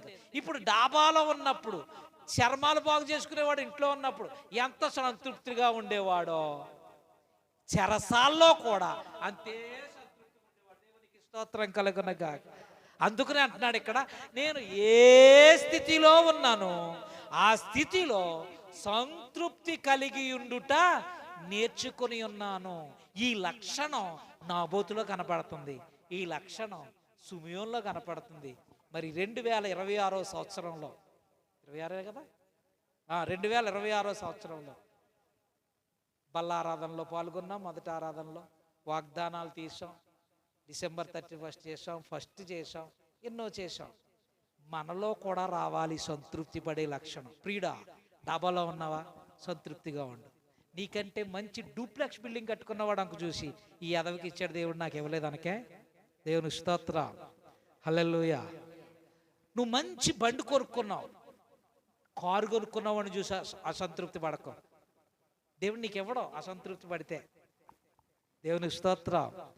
అసంతృప్తి పడి అయ్యో అయ్యో అని గుండ్లు బాధేసుకున్న వెంటనే ఆ కారు తెచ్చి నీకు ఇవ్వడు దేవుడు. దేవునికి స్తోత్రం కలుగునగాక, హల్లెలూయా. 2010వ సంవత్సరంలో నేను బండి కొనుక్కున్నాను. 10వ సంవత్సరంలో. అంతకుముందు టీవీఎస్ బండి కొనుక్కున్నాను, కానీ ఆ తర్వాత 2010వ సంవత్సరంలో ఒక పెద్ద బండి కొనుక్కున్నాను. మా అమ్మ కొంత అమౌంట్ సాయం చేస్తే దాని తర్వాత నేను మిగతా డబ్బులు నేను కట్టుకొని కొనుక్కున్నాను. అది సెల్ఫ్ స్టార్ట్ కాదు ఆ బండి. కొద్ది కాలం అయిన తర్వాత నాకు ఫ్యాక్టరీలో దెబ్బ తగిలింది కాలుకి. ఇది ఇప్పటికీ చాలా ఇబ్బంది పెడుతుంది, మనకు కూడా చాలా ఇబ్బంది కలిగింది. ఈ మోకాల్లో నరం మెలికిపడింది ఫ్యాక్టరీలో పడిపోతే. ఈ కాలు మీద ఎలా ఉండి ఈ కాలుతో కిక్కు కొట్టేటప్పుడు ఈ కాలు సహకరించక ఈ కిక్కు కొడుతుంటే ఈ కిక్కు కొట్టేటప్పుడు ఆ ఎదరున్న ఫుట్ తగిలేసి, ఫుట్ పెట్టుకునే హోల్డర్ తగిలేసి ఈ గోరు చాలాసార్లు లేచిపోయింది నాకు. ఈ కాలు గోరు లేచిపోతుంటే మామూలు కాదు, గోరు సగానికి ఇరిగిపోయి బద్దలాసిపోయి లేచిపోయి రక్తం ఫుల్లోమని వచ్చేసింది. ఒకసారి దైవ సేవకులు ఎదురుగుండగా జరిగింది. నాకు బండి ఇచ్చిన దైవ సేవకులు ఎదురుగుండా ఆయన చూశాడు. చూసి సమయంలో ఇలా కాదు, చాలాసార్లు బండి మీద పడిపోయానని కూడా తెలుసు ఆయనకి. నీకు ఇలా కాదు, నువ్వు కొత్త బండి సెల్ఫ్ స్టార్ట్ అన్నది కొనుక్కోవాలన్నా అన్నాడు. అంటే నేను వెంటనే అన్నాను, ఎందుకో అన్నాను, ఎందుకు వచ్చేసింది అన్నమాట. అయ్యగారు, సెల్ఫ్ స్టార్ట్ కొనుక్కోవాలని లేకపోతే కారు కొనుక్కోవాలని ఉంటుంది, కానీ సహకరించాలి కదండి, అంత సహకారం నాకు లేదు, కొనుక్కొని దేవుడిస్తే చూద్దామని. అంటే ఎలా మనసు మారిందో నాకు తెలియదు, కానీ ఒక రోజున ఆయన కబురు పెట్టినాక ఆ బండి ఇచ్చాడు. దేవుని స్తోత్రం కలుగునగా, హల్లెలూయా. నేను నిజం చెప్తున్నాను, నాకన్నా మంచి బండి కలిగినోళ్ళు అప్పటికి నా సంఘంలో చాలా మంది ఉన్నారు. దేవుని స్తోత్రం, హల్లెలూయా. నేను గేర్లు కలిగిన పెద్ద బండి మొదట నేర్చుకున్నది ఆ పండు, గోసాల అబ్బుల్ నాన్నగారి పెద్ద కొడుకు పండు కొనుక్కున్నాడు మొట్టమొదట మన చర్చిలో గేర్లు బండి. ఆ బండి మీద నేర్చుకున్నాను. ఆ పాత బండి అది పోగొట్టుకున్నాడు తమ్ముడు, ఆ బండి మీద నేర్చుకున్నాను. వాళ్ళని చూసి నేను ఎప్పుడూ అసూయపడలేదు. ఆ తర్వాత చాలామంది కొనుక్కున్నారు. సాల్మన్ రాజుకి పెళ్ళైన తర్వాత అతడి అది కూడా ఉండి నేను బండి కొన్నాను. అప్పుడు నేను ఎప్పుడు అసూయపడలేదు. తర్వాత జైబాబు కొనుక్కున్నాడు. జైబాబు బండికి నేను అసంతృప్తి పడి ప్రార్థన చేయలేదు. ఈ అదవాళ్ళకి అందరికి ఇచ్చేస్తున్నాను, ఆయన నాకు ఎప్పుడు ఇస్తా అని ఎప్పుడు నా మనసులో లేదు. దేవునికి స్తోత్రం కలుగునగా, హల్లెలూయా, హల్లెలూయా. చాలామంది బళ్ళు కొనుక్కున్నారు, వాళ్ళందరికీ ప్రార్థన చేశాను. ఎప్పుడు నా మనసులో వీళ్ళకి ఇచ్చేవు నాయన, నాకు ఎప్పుడు ఇస్తావు, నేను ఎప్పుడు అనుకోలేదు. దేవుని చిత్తం, వాళ్ళకి ఇచ్చాడు దేవుడు, తప్పకుండా నాకు ఇస్తాడు అనుకునేవాడిని అంతే. నా జీవితంలో నేను కొనుక్కోలేనటువంటి బండి దేవుడు నాకు ఇచ్చాడు. దేవునికి స్తోత్రం కలుగునగా, హల్లెలూయా. ఆ రోజు ఆ బండి ఇస్తానని చెప్పినప్పుడు ఏ బండి ఇస్తాను నాకు చెప్పలేదు అయ్యగారు. వైజాగ్ రావు ఒకసారి అన్నాడు.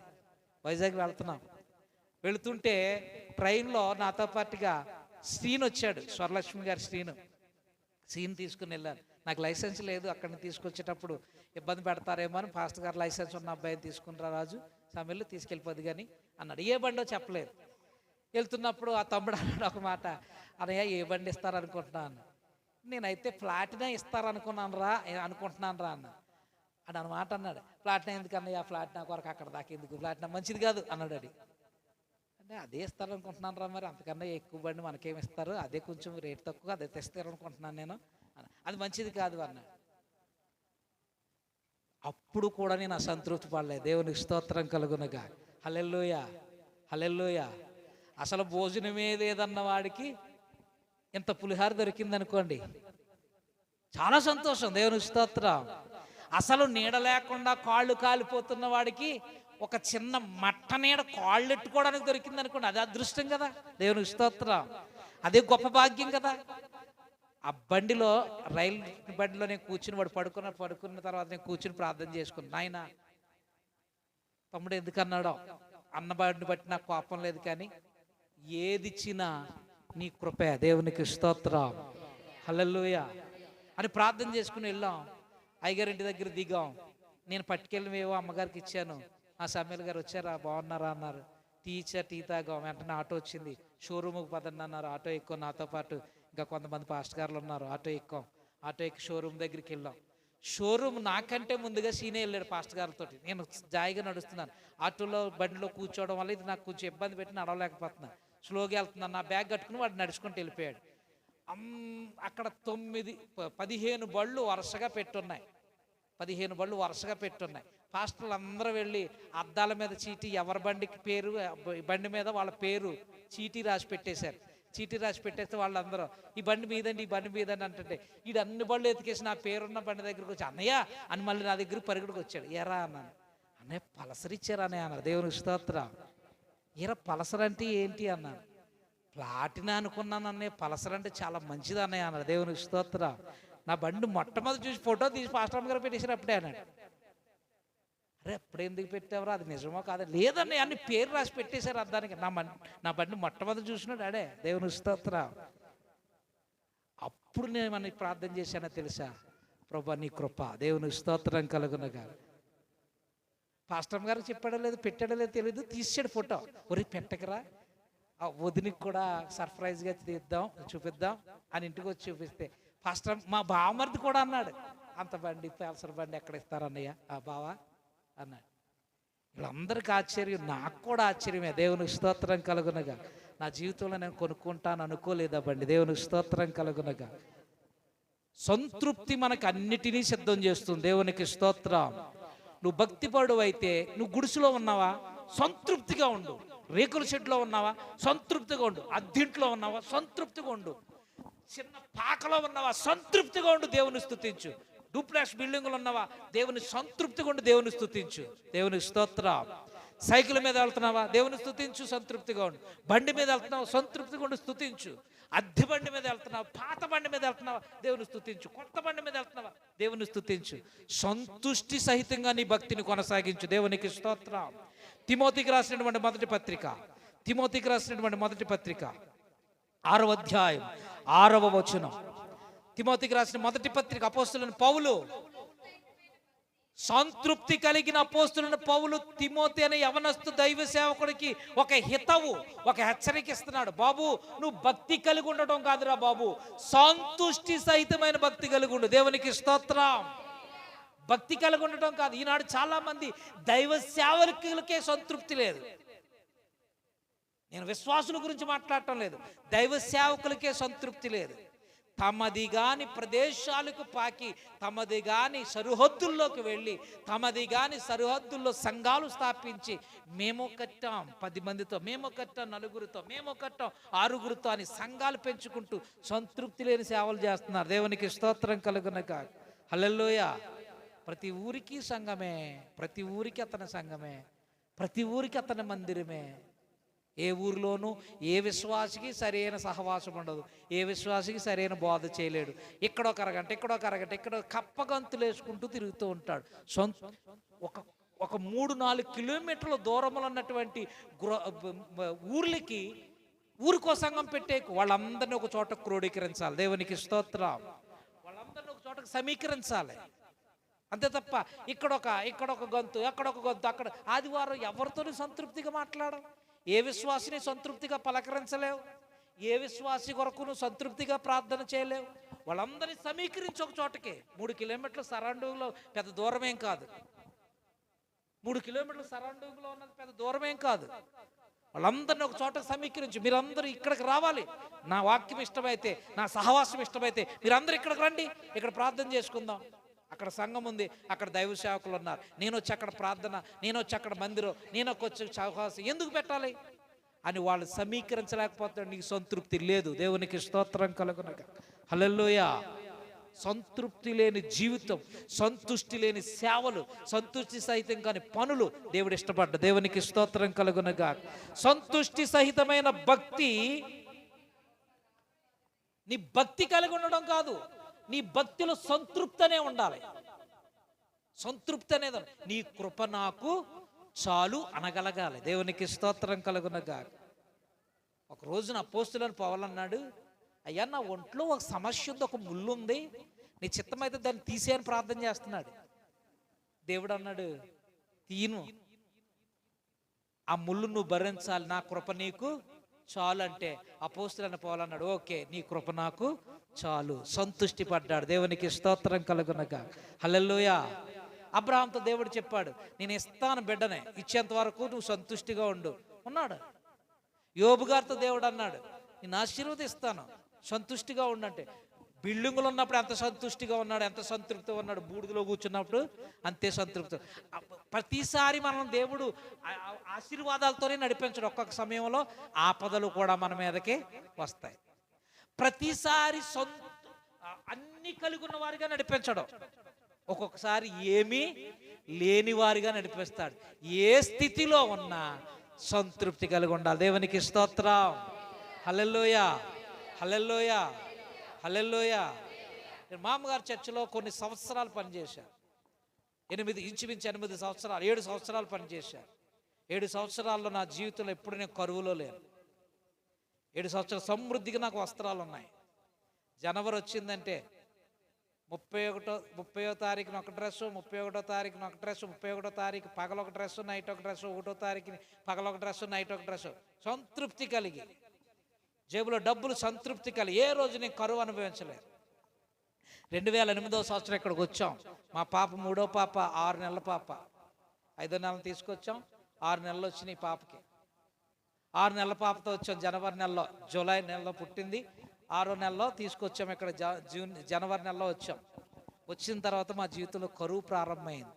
ఇంతమంది లేరు అప్పుడు, ఏదో కొద్దిమంది వచ్చేవారు, 4:30, 5:30 వచ్చేది డబ్బులు. ఇంతంత గ్లాసులతో పట్టుకొచ్చేవారు, ఇలా జడ్డాలు రాను బియ్యం. మేము చూస్తే 5గురం ఉన్నాం, 5 కడుపులు వేసుకుని ఇంతంత గ్లాసుతోటి, టీ గ్లాసుతోటి పట్టుకొచ్చేవారు. అలాగన్నానేమో. ఇప్పుడు కొంతమంది ఎత్తలేదు, ప్యాషన్గా బైబిల్ పెట్టుకుని వచ్చేస్తున్నారు.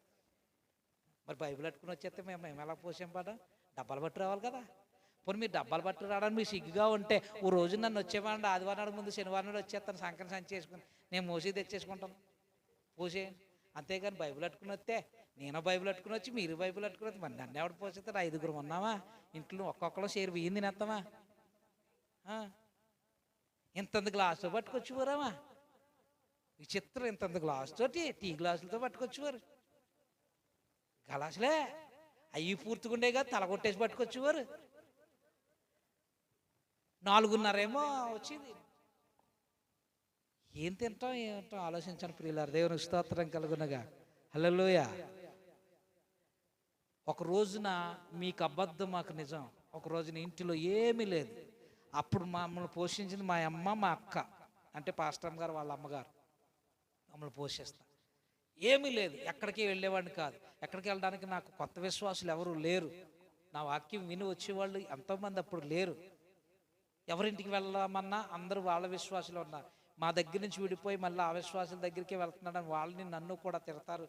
మంచిది కాదని ఇంట్లోనే అలా ఉండేవాడు. ఒకరోజు ఇంట్లో ఏమీ లేదు. నాకు కొబ్బరి పచ్చడి అంటే ఇష్టం ఉండదు. ఇష్టం నాకంటే తినడానికి ఇష్టం కాదు. తిన్న వెంటనే నాకు దగ్గు వస్తుంది. కొబ్బరితో చేసిన ఏది తిన్నా నాకు వెంటనే దగ్గు, పొడి దగ్గు కింద వచ్చి. సాంబార్లో వేసినా కానీ కొబ్బరి నాకు దగ్గు వచ్చేది, వేసుకోను నేను. ఏమీ లేదు ఇంట్లో. మా ఇంటి దగ్గర ఇక్కడ కొబ్బరి చెట్టు ఉండేది, ఇక్కడ కొబ్బరి చెట్టు ఉండేది. ఈ మూలన ఒకటి, ఈ మూలన ఒకటి ఉండేది. కొబ్బరికాయలు రాలి, కొబ్బరికాయలు ఉన్నాయి. ఎండాకాలం అది. స్వరలక్ష్మి గారి ఇంటి దగ్గర మామిడి చెట్టు ఉండేది, ఇప్పుడు కొట్టేశారు. ఆ మామిడి చెట్టుకి మామిడికాయలు ఉన్నాయి. అక్కడికి వెళ్ళి నేను మామిడికాయ కోసుకుని వస్తే ఆ కొబ్బరికాయ కొట్టి ఆ కొబ్బరికాయ శుభ్రం చేసిస్తే పాస్టర్ గారు కొబ్బరి పచ్చడి చేశారు. దాంతోనే తిన్నాం మా తల్లి నలుగురం కూడా. దేవుని స్తోత్రం కలుగున. ఏడుస్తూ ఏంటి మా పరిస్థితి అలాగైపోయింది, నేను ఏడుస్తే ఏం తినలేదు. అన్నీ కలిగినప్పుడు ఎంత సంతృప్తి తిన్నామో దానితో కూడా అంతే సంతృప్తిగా తిన్నాం. దేవుని స్తోత్రం కలుగునగా. హల్లెలూయా. సంతుష్టి సహితమైన భక్తి గొప్ప లాభ సాధనం. దేవునికి స్తోత్రం. నీవు ఏ స్థితిలో ఉన్నావు ఆ స్థితిలో సంతృప్తి పడు. ఆఫర్లకు లొంగకు, ఏదో వస్తుందని పాకులాడకు, ఏదో వస్తుందని పరుగులెత్తకు, ఏదో జరిగిపోతుందని ఆశపడిపోయి దాని వెంట పరుగులెట్టేకు. సంతుష్టి సహితమైన భక్తి. దేవునికి స్తోత్రం. నాబోతు అంటున్నాడు అహబురాజు, ఏం కావాలి రబ్బాయ్? 5 గుంచాల పొలానికి 5 ఎకరాలు ఇస్తాను, ఇచ్చేస్తావా? లేకపోతే బంగారం డబ్బులు కావాలా? ఎంత కావాలడుగు, నీ చాయిస్, నువ్వు అడిగినంత ఇచ్చేస్తానంటే. ఈ నాబోతు అంటున్నాడు, ఒక మాట చదువుకుని ముగించుకుందాం. దేవుని చిత్తమైతే భక్తి పరుల్లో ఉండే మరొక లక్షణం మరలా ఆదివారం చెప్తాను. రాజుల మొదటి గ్రంథం 21వ అధ్యాయంలోకి వద్దాం. ఈయన ఏం చెప్తున్నాడో చూద్దాం. నాబోతు ఏం చెప్తున్నాడో చూద్దాం. 21వ అధ్యాయంలోకి వచ్చేద్దాం. నాబోతు ఏం చెప్తున్నాడో చూద్దాం. 21వ అధ్యాయం చదవండి.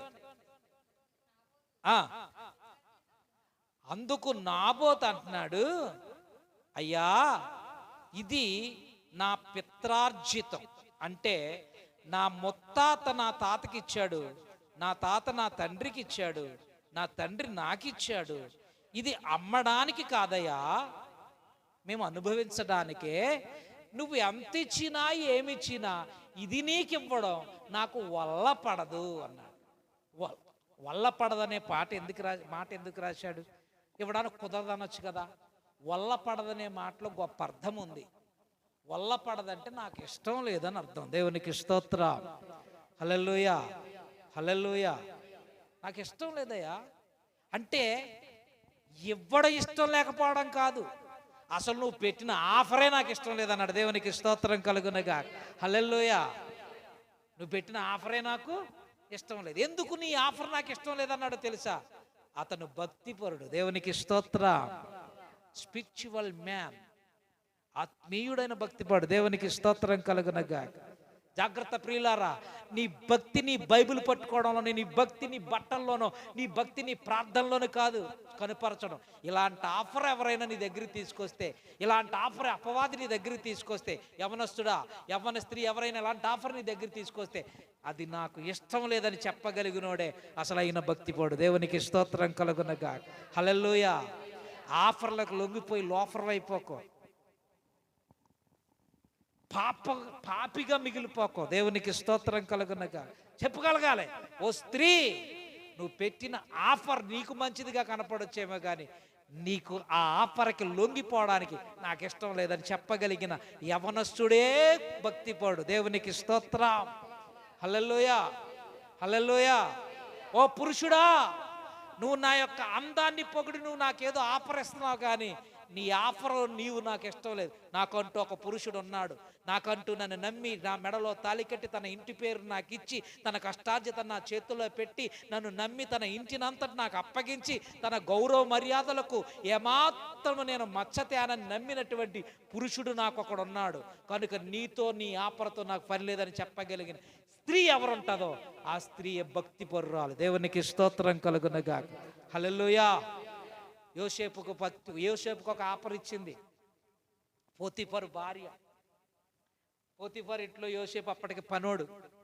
ఈ పోతీఫరు వేరే దేశం వెళ్ళేటప్పటికి పోతీఫర్తో అంటుంది, పోతీఫర్ భార్య అంటుంది యోసేపు గారు, యోసేపు నా ఇంటిలో పనివాడిగా ఉండటం నీకు కాదయ్యా, నీకు ఒక ఆఫర్ ఇస్తున్నాను, నువ్వు నాతో కలిసి సహవాసం చేస్తే నా ఇంటికి నువ్వే యజమానుడు అని ఆఫర్ ఇచ్చింది. దేవుని స్తోత్రం. ఒక రోజున వచ్చి అందట. ఈ మాటను చదువుకుని ముగించుకుందాం. సామెతల గ్రంథం ఒకసారి యోసేపు గారి దగ్గరకు వచ్చి ఈవిడ ఏమంటుందో చూద్దాం. ఏమంటుందో చూద్దాం. సామెతల గ్రంథం 7వ అధ్యాయం, 16వ వచనం, 13వ వచనం. అది వాణ్ణి పట్టుకొని, యోసేపు గారిని పట్టుకుని ముద్దు పెట్టుకుని నీకు ఒక ఆఫర్ ఇస్తున్నాను అని సిగ్గుమాలిన ముఖం పెట్టుకుని వచ్చిందట. దేవుని స్తోత్రం కలుగునగా. ఏ ముఖం? సిగ్గుమాలిన ముఖం అంటే సిగ్గుమాలిన ముఖం అంటే ఎవరిని ముద్దు పెట్టుకోవాలి? స్త్రీ ఎవరిని ముద్దు పెట్టుకోవాలి? ప్రతి స్త్రీకి సొంత పురుషుడు భర్త ఉండవాలి. ఆ పురుషుడినే ముద్దు పెట్టుకోవాలి. దేవునికి స్తోత్రం. హల్లెలూయా, హల్లెలూయా. ఇప్పుడు అతనిని కాకుండా మరొక పురుషుడి దగ్గరికి వచ్చి ముద్దు పెట్టుకుందంటే ఆవిడ ఏ ముఖం కలిగిందంటే సిగ్గుమాలిన ముఖం పెట్టుకుని సిగ్గుమాలిన బళ్ళు పట్టుకుని ముఖం పెట్టుకుని వచ్చి అంటుందంట. 16వ వచనం చదవండి. ఇప్పుడు నీ మంచం మీద నీ భర్తతో నువ్వు ఉండాలి. కానీ ఇప్పుడు ఎంత సిగ్గుమాలి మాట్లాడుతుందో చూసావా? నా మంచం మీద రత్న కంబళ్ళును ఐగుప్తు నుండి వచ్చి విచిత్ర పని గల నారదుప్పట్లను పరిచి ఉన్నాను. నా పరుపు మీద బోళము అగరపు కారపు చెక్క చల్లి ఉన్నాను. ఉదయం వరకు వలపుదేరా తృప్తి పొందదు రమ్ము. పరస్పర మోహము చేత చాలా సంతుష్టి నొందుదు రమ్ము. పురుషుడు ఎంటలేడు, దూర ప్రయాణం కలిగి ఉన్నాడు. అతడు సొమ్ము సంచేత పట్టుకుని పోయాను. పున్నమ నాటి వరకు ఇంటికి తిరిగి రాడని అనెను. తన అధికమైన లాలన మాటల చేత వారిని లోపరుచుకొనెను. దేవునికి స్తోత్రం. పోతీఫర్ గారి భార్య వచ్చి యోసేపు దగ్గరికి కబుర్లన్నీ చెప్తే యోసేపు గారు ఆఫర్ బాగా వచ్చింది కదా అని లోపల అయిపోలేదు. దేవునికి స్తోత్రం. ఏమన్నాడో తెలుసా? వల్ల పడదో. దేవునికి స్తోత్రం. ఆకాశం నుండి రహస్యంగా చూచుచున్న నా దేవుని ఎదుట నేను పాపము చేయలేను. ఆయన ఎదురు పాపం చేయడం ఏంటి? మా గదిలోకి వెళ్ళిపోదాం రా అంటే, గదిలో చూడ్డా దేవుడు? గదిలో చూస్తాడు, మడిలో చూస్తాడు, బడిలో చూస్తాడు, కాలేజీలో చూస్తాడు, గడ్డిమేటి పక్కన చూస్తాడు. దేవునికి స్తోత్రం. ఆయన చూడని ప్రదేశం, ఆయన కనపడిన ప్రదేశమేనందా? ఆయన కనపడిన ప్రదేశం భూమి మీదే కాదండి, ఎక్కడా లేదు. దేవునికి స్తోత్రం. ఇంకో విచిత్రమైన సంగతి చెప్పనా? దావీదు అంటాడు, నా తల్లి గర్భములో నేను పిండమునై ఉండగా నీ కన్ను నన్ను. అరే, తల్లి గర్భంలో పిండమునై ఉండగా నిన్ను చూసిన దేవుడు భూమి మీద పడి నువ్వు ఇష్టం వచ్చినట్టుగా తిరుగుతుంటే చూడ్డా? ఎక్కడున్నా నిన్ను చూస్తాడు. కనుక ఎక్కడున్నా భక్తి పడువై ఉండు. ఒకవేళ నిన్ను పట్టుకుని ఎవరైనా ఆఫర్ ఇచ్చి నిన్ను పాడు చేయాలని చూస్తే వాళ్ళ చేతిని బలవంతంగా వదిలించుకుని పరిగెత్తుకుని పో. దేవునికి స్తోత్రం కలిగిన. ఆవిడ ఇంకా పట్టుకుని రా, తృప్తి పడదాం రా అంటే ఆయన ఏం చేశాడంటే పట్టుకున్న వస్త్రాన్ని చేతులను వదిలిపెట్టేసి పరిగెత్తుకుని పోడంట. దేవునికి స్తోత్రం కలుగునగా. హల్లెలూయా. అందుకునే యోసేపుని నేటి వరకు భక్తిపరుడు అని చెప్పుకుంటున్నాం. దేవునికి స్తోత్రం కలుగునగా. ప్రియ తమ్ముడా, ప్రియ చెల్లి, ప్రియ తల్లి, ప్రియ సహోదరుడా, నువ్వు నేను అలా ఉండాలని దేవునికి ఆశ. దేవునికి స్తోత్రం. ఆపర్లకు లొంగకే. ఆపర్ అనేది ఎప్పుడు కూడా మన జీవితాన్ని పాడు చేసేదే ఉంటుంది. దేవునికి స్తోత్రం కలుగునగా. ఒకవేళ అహబు గారు పెట్టిన ఆపరు నాబోతు తీసుకుని ఉంటే నాబోతుని గురించి ఈ రోజున మనం చెప్పుకునే పని లేదు. పోతీఫరు భార్య ఇచ్చిన ఆఫర్కి యోసేపు గారు లొంగుంటే యోసేపుని గురించి చెప్పుకునేటువంటి అవసరం మనకి ఉండదు. దేవుడు ఒక పని అప్పగించినప్పుడు నీవు నాకు ఇన్ని చేస్తే నీ పని నేను చేస్తానని సుమియోను ఆఫర్ పెడితే సుమియోన్ని నీతిమంతుడని భక్తిపడని చెప్పుకునే అవకాశము మనకుండదు. నువ్వు భక్తిపడు అయితే ఆఫర్లు ఒక లొంగకో. నువ్వు భక్తిపడు అయితే దేవునికి నువ్వు ఆఫర్ ఇవ్వకో. దేవునికి స్తోత్రం కలుగును. హల్లెలూయా. నువ్వు భక్తిపడు అయితే లోకము నీకు పెడుతున్న ఆఫర్లకు లొంగకో. నువ్వు భక్తిపడు అయితే దేవుని ఎదుట నువ్వు ఏ ఆఫరో పెట్టుకో. దేవునికి స్తోత్రం. దేవుని ఎదుట ఎప్పుడు కూడా నువ్వు ఆఫర్ పెట్టుకుని, ఆయన నువ్వు ఇలా చేస్తే నేను ఇలా చేస్తాను. ఆఫర్ పెట్ట వ్యాపారమా ఇది? భక్తి అంటే వ్యాపారం అండి. నువ్వు మగపిల్లని ఇస్తే నేను ఎలా చేస్తాను, నువ్వు ఇల్లు ఇస్తే నేను ఎలా చేస్తాను, నువ్వు నా బిడ్డకు పెళ్లి చేస్తే నేను ఎలా చేస్తాను. ఆఫర్లు పెట్టక దేవుని దగ్గర కృప కోరుకో. దేవునికి స్తోత్రం. హల్లెలూయా. నన్ను పుట్టించావు ప్రభువా, నిన్ను పుట్టించమని నేను కోరుకోలేదు. నన్ను నువ్వు పుట్టించావు, మనిషిగా పుట్టించావు. ఇల్లు లేకుండా చేస్తావా? తప్పకుండా ఇస్తావని నమ్మకం ఉంది. ఎప్పుడు ఇస్తావి అని కృప కోరుకో. బిడ్డలు నేను ఇమ్మని అడిగానయ్యా, ఒంటరిగా ఉన్న నాకు బిడ్డనిచ్చి పెళ్లి చేసావు. మేమిద్దరము సంసారము చేయగా పవిత్రంగా జీవించగా బిడ్డలు పుట్టారు. వాళ్ళ భవిష్యత్తు నీది. ఆ భవిష్యత్తు నీ చేతిలో పెడుతున్నాను, వాళ్ళకి ఏం చేస్తావు నువ్వు చెయ్యి అని దేవుని కృప కోరుకో. వాళ్ళని ఇలాగే చెయ్యి అని ఆఫర్ పెట్టుకో. ఇల్లు లేకుండా చేస్తావు నాకు ఇల్లు అని కృప కోరుకో. పెళ్లి చేయకుండా చేస్తా పెళ్లి చేయి అని కృప కోరుకో. దేవుని ఎదుట ఆఫర్లు పెట్టే వ్యక్తిగా ఉండకో. లోకం పెట్టే ఆఫర్లకు నువ్వు లొంగకో. దేవునికి స్తోత్రం, హల్లెలూయా. అప్పుడే నువ్వు భక్తిపరుడు అవుతావు. అలా నీ భక్తిని కాపాడుకో. ఎప్పటి వరకు అనగా ప్రభు వచ్చేంత వరకు కాపాడుకో. భక్తిపరుడు ఎవడు నాశనం అయినట్టుగా బైబిల్లో లేదు. దేవునికి స్తోత్రం.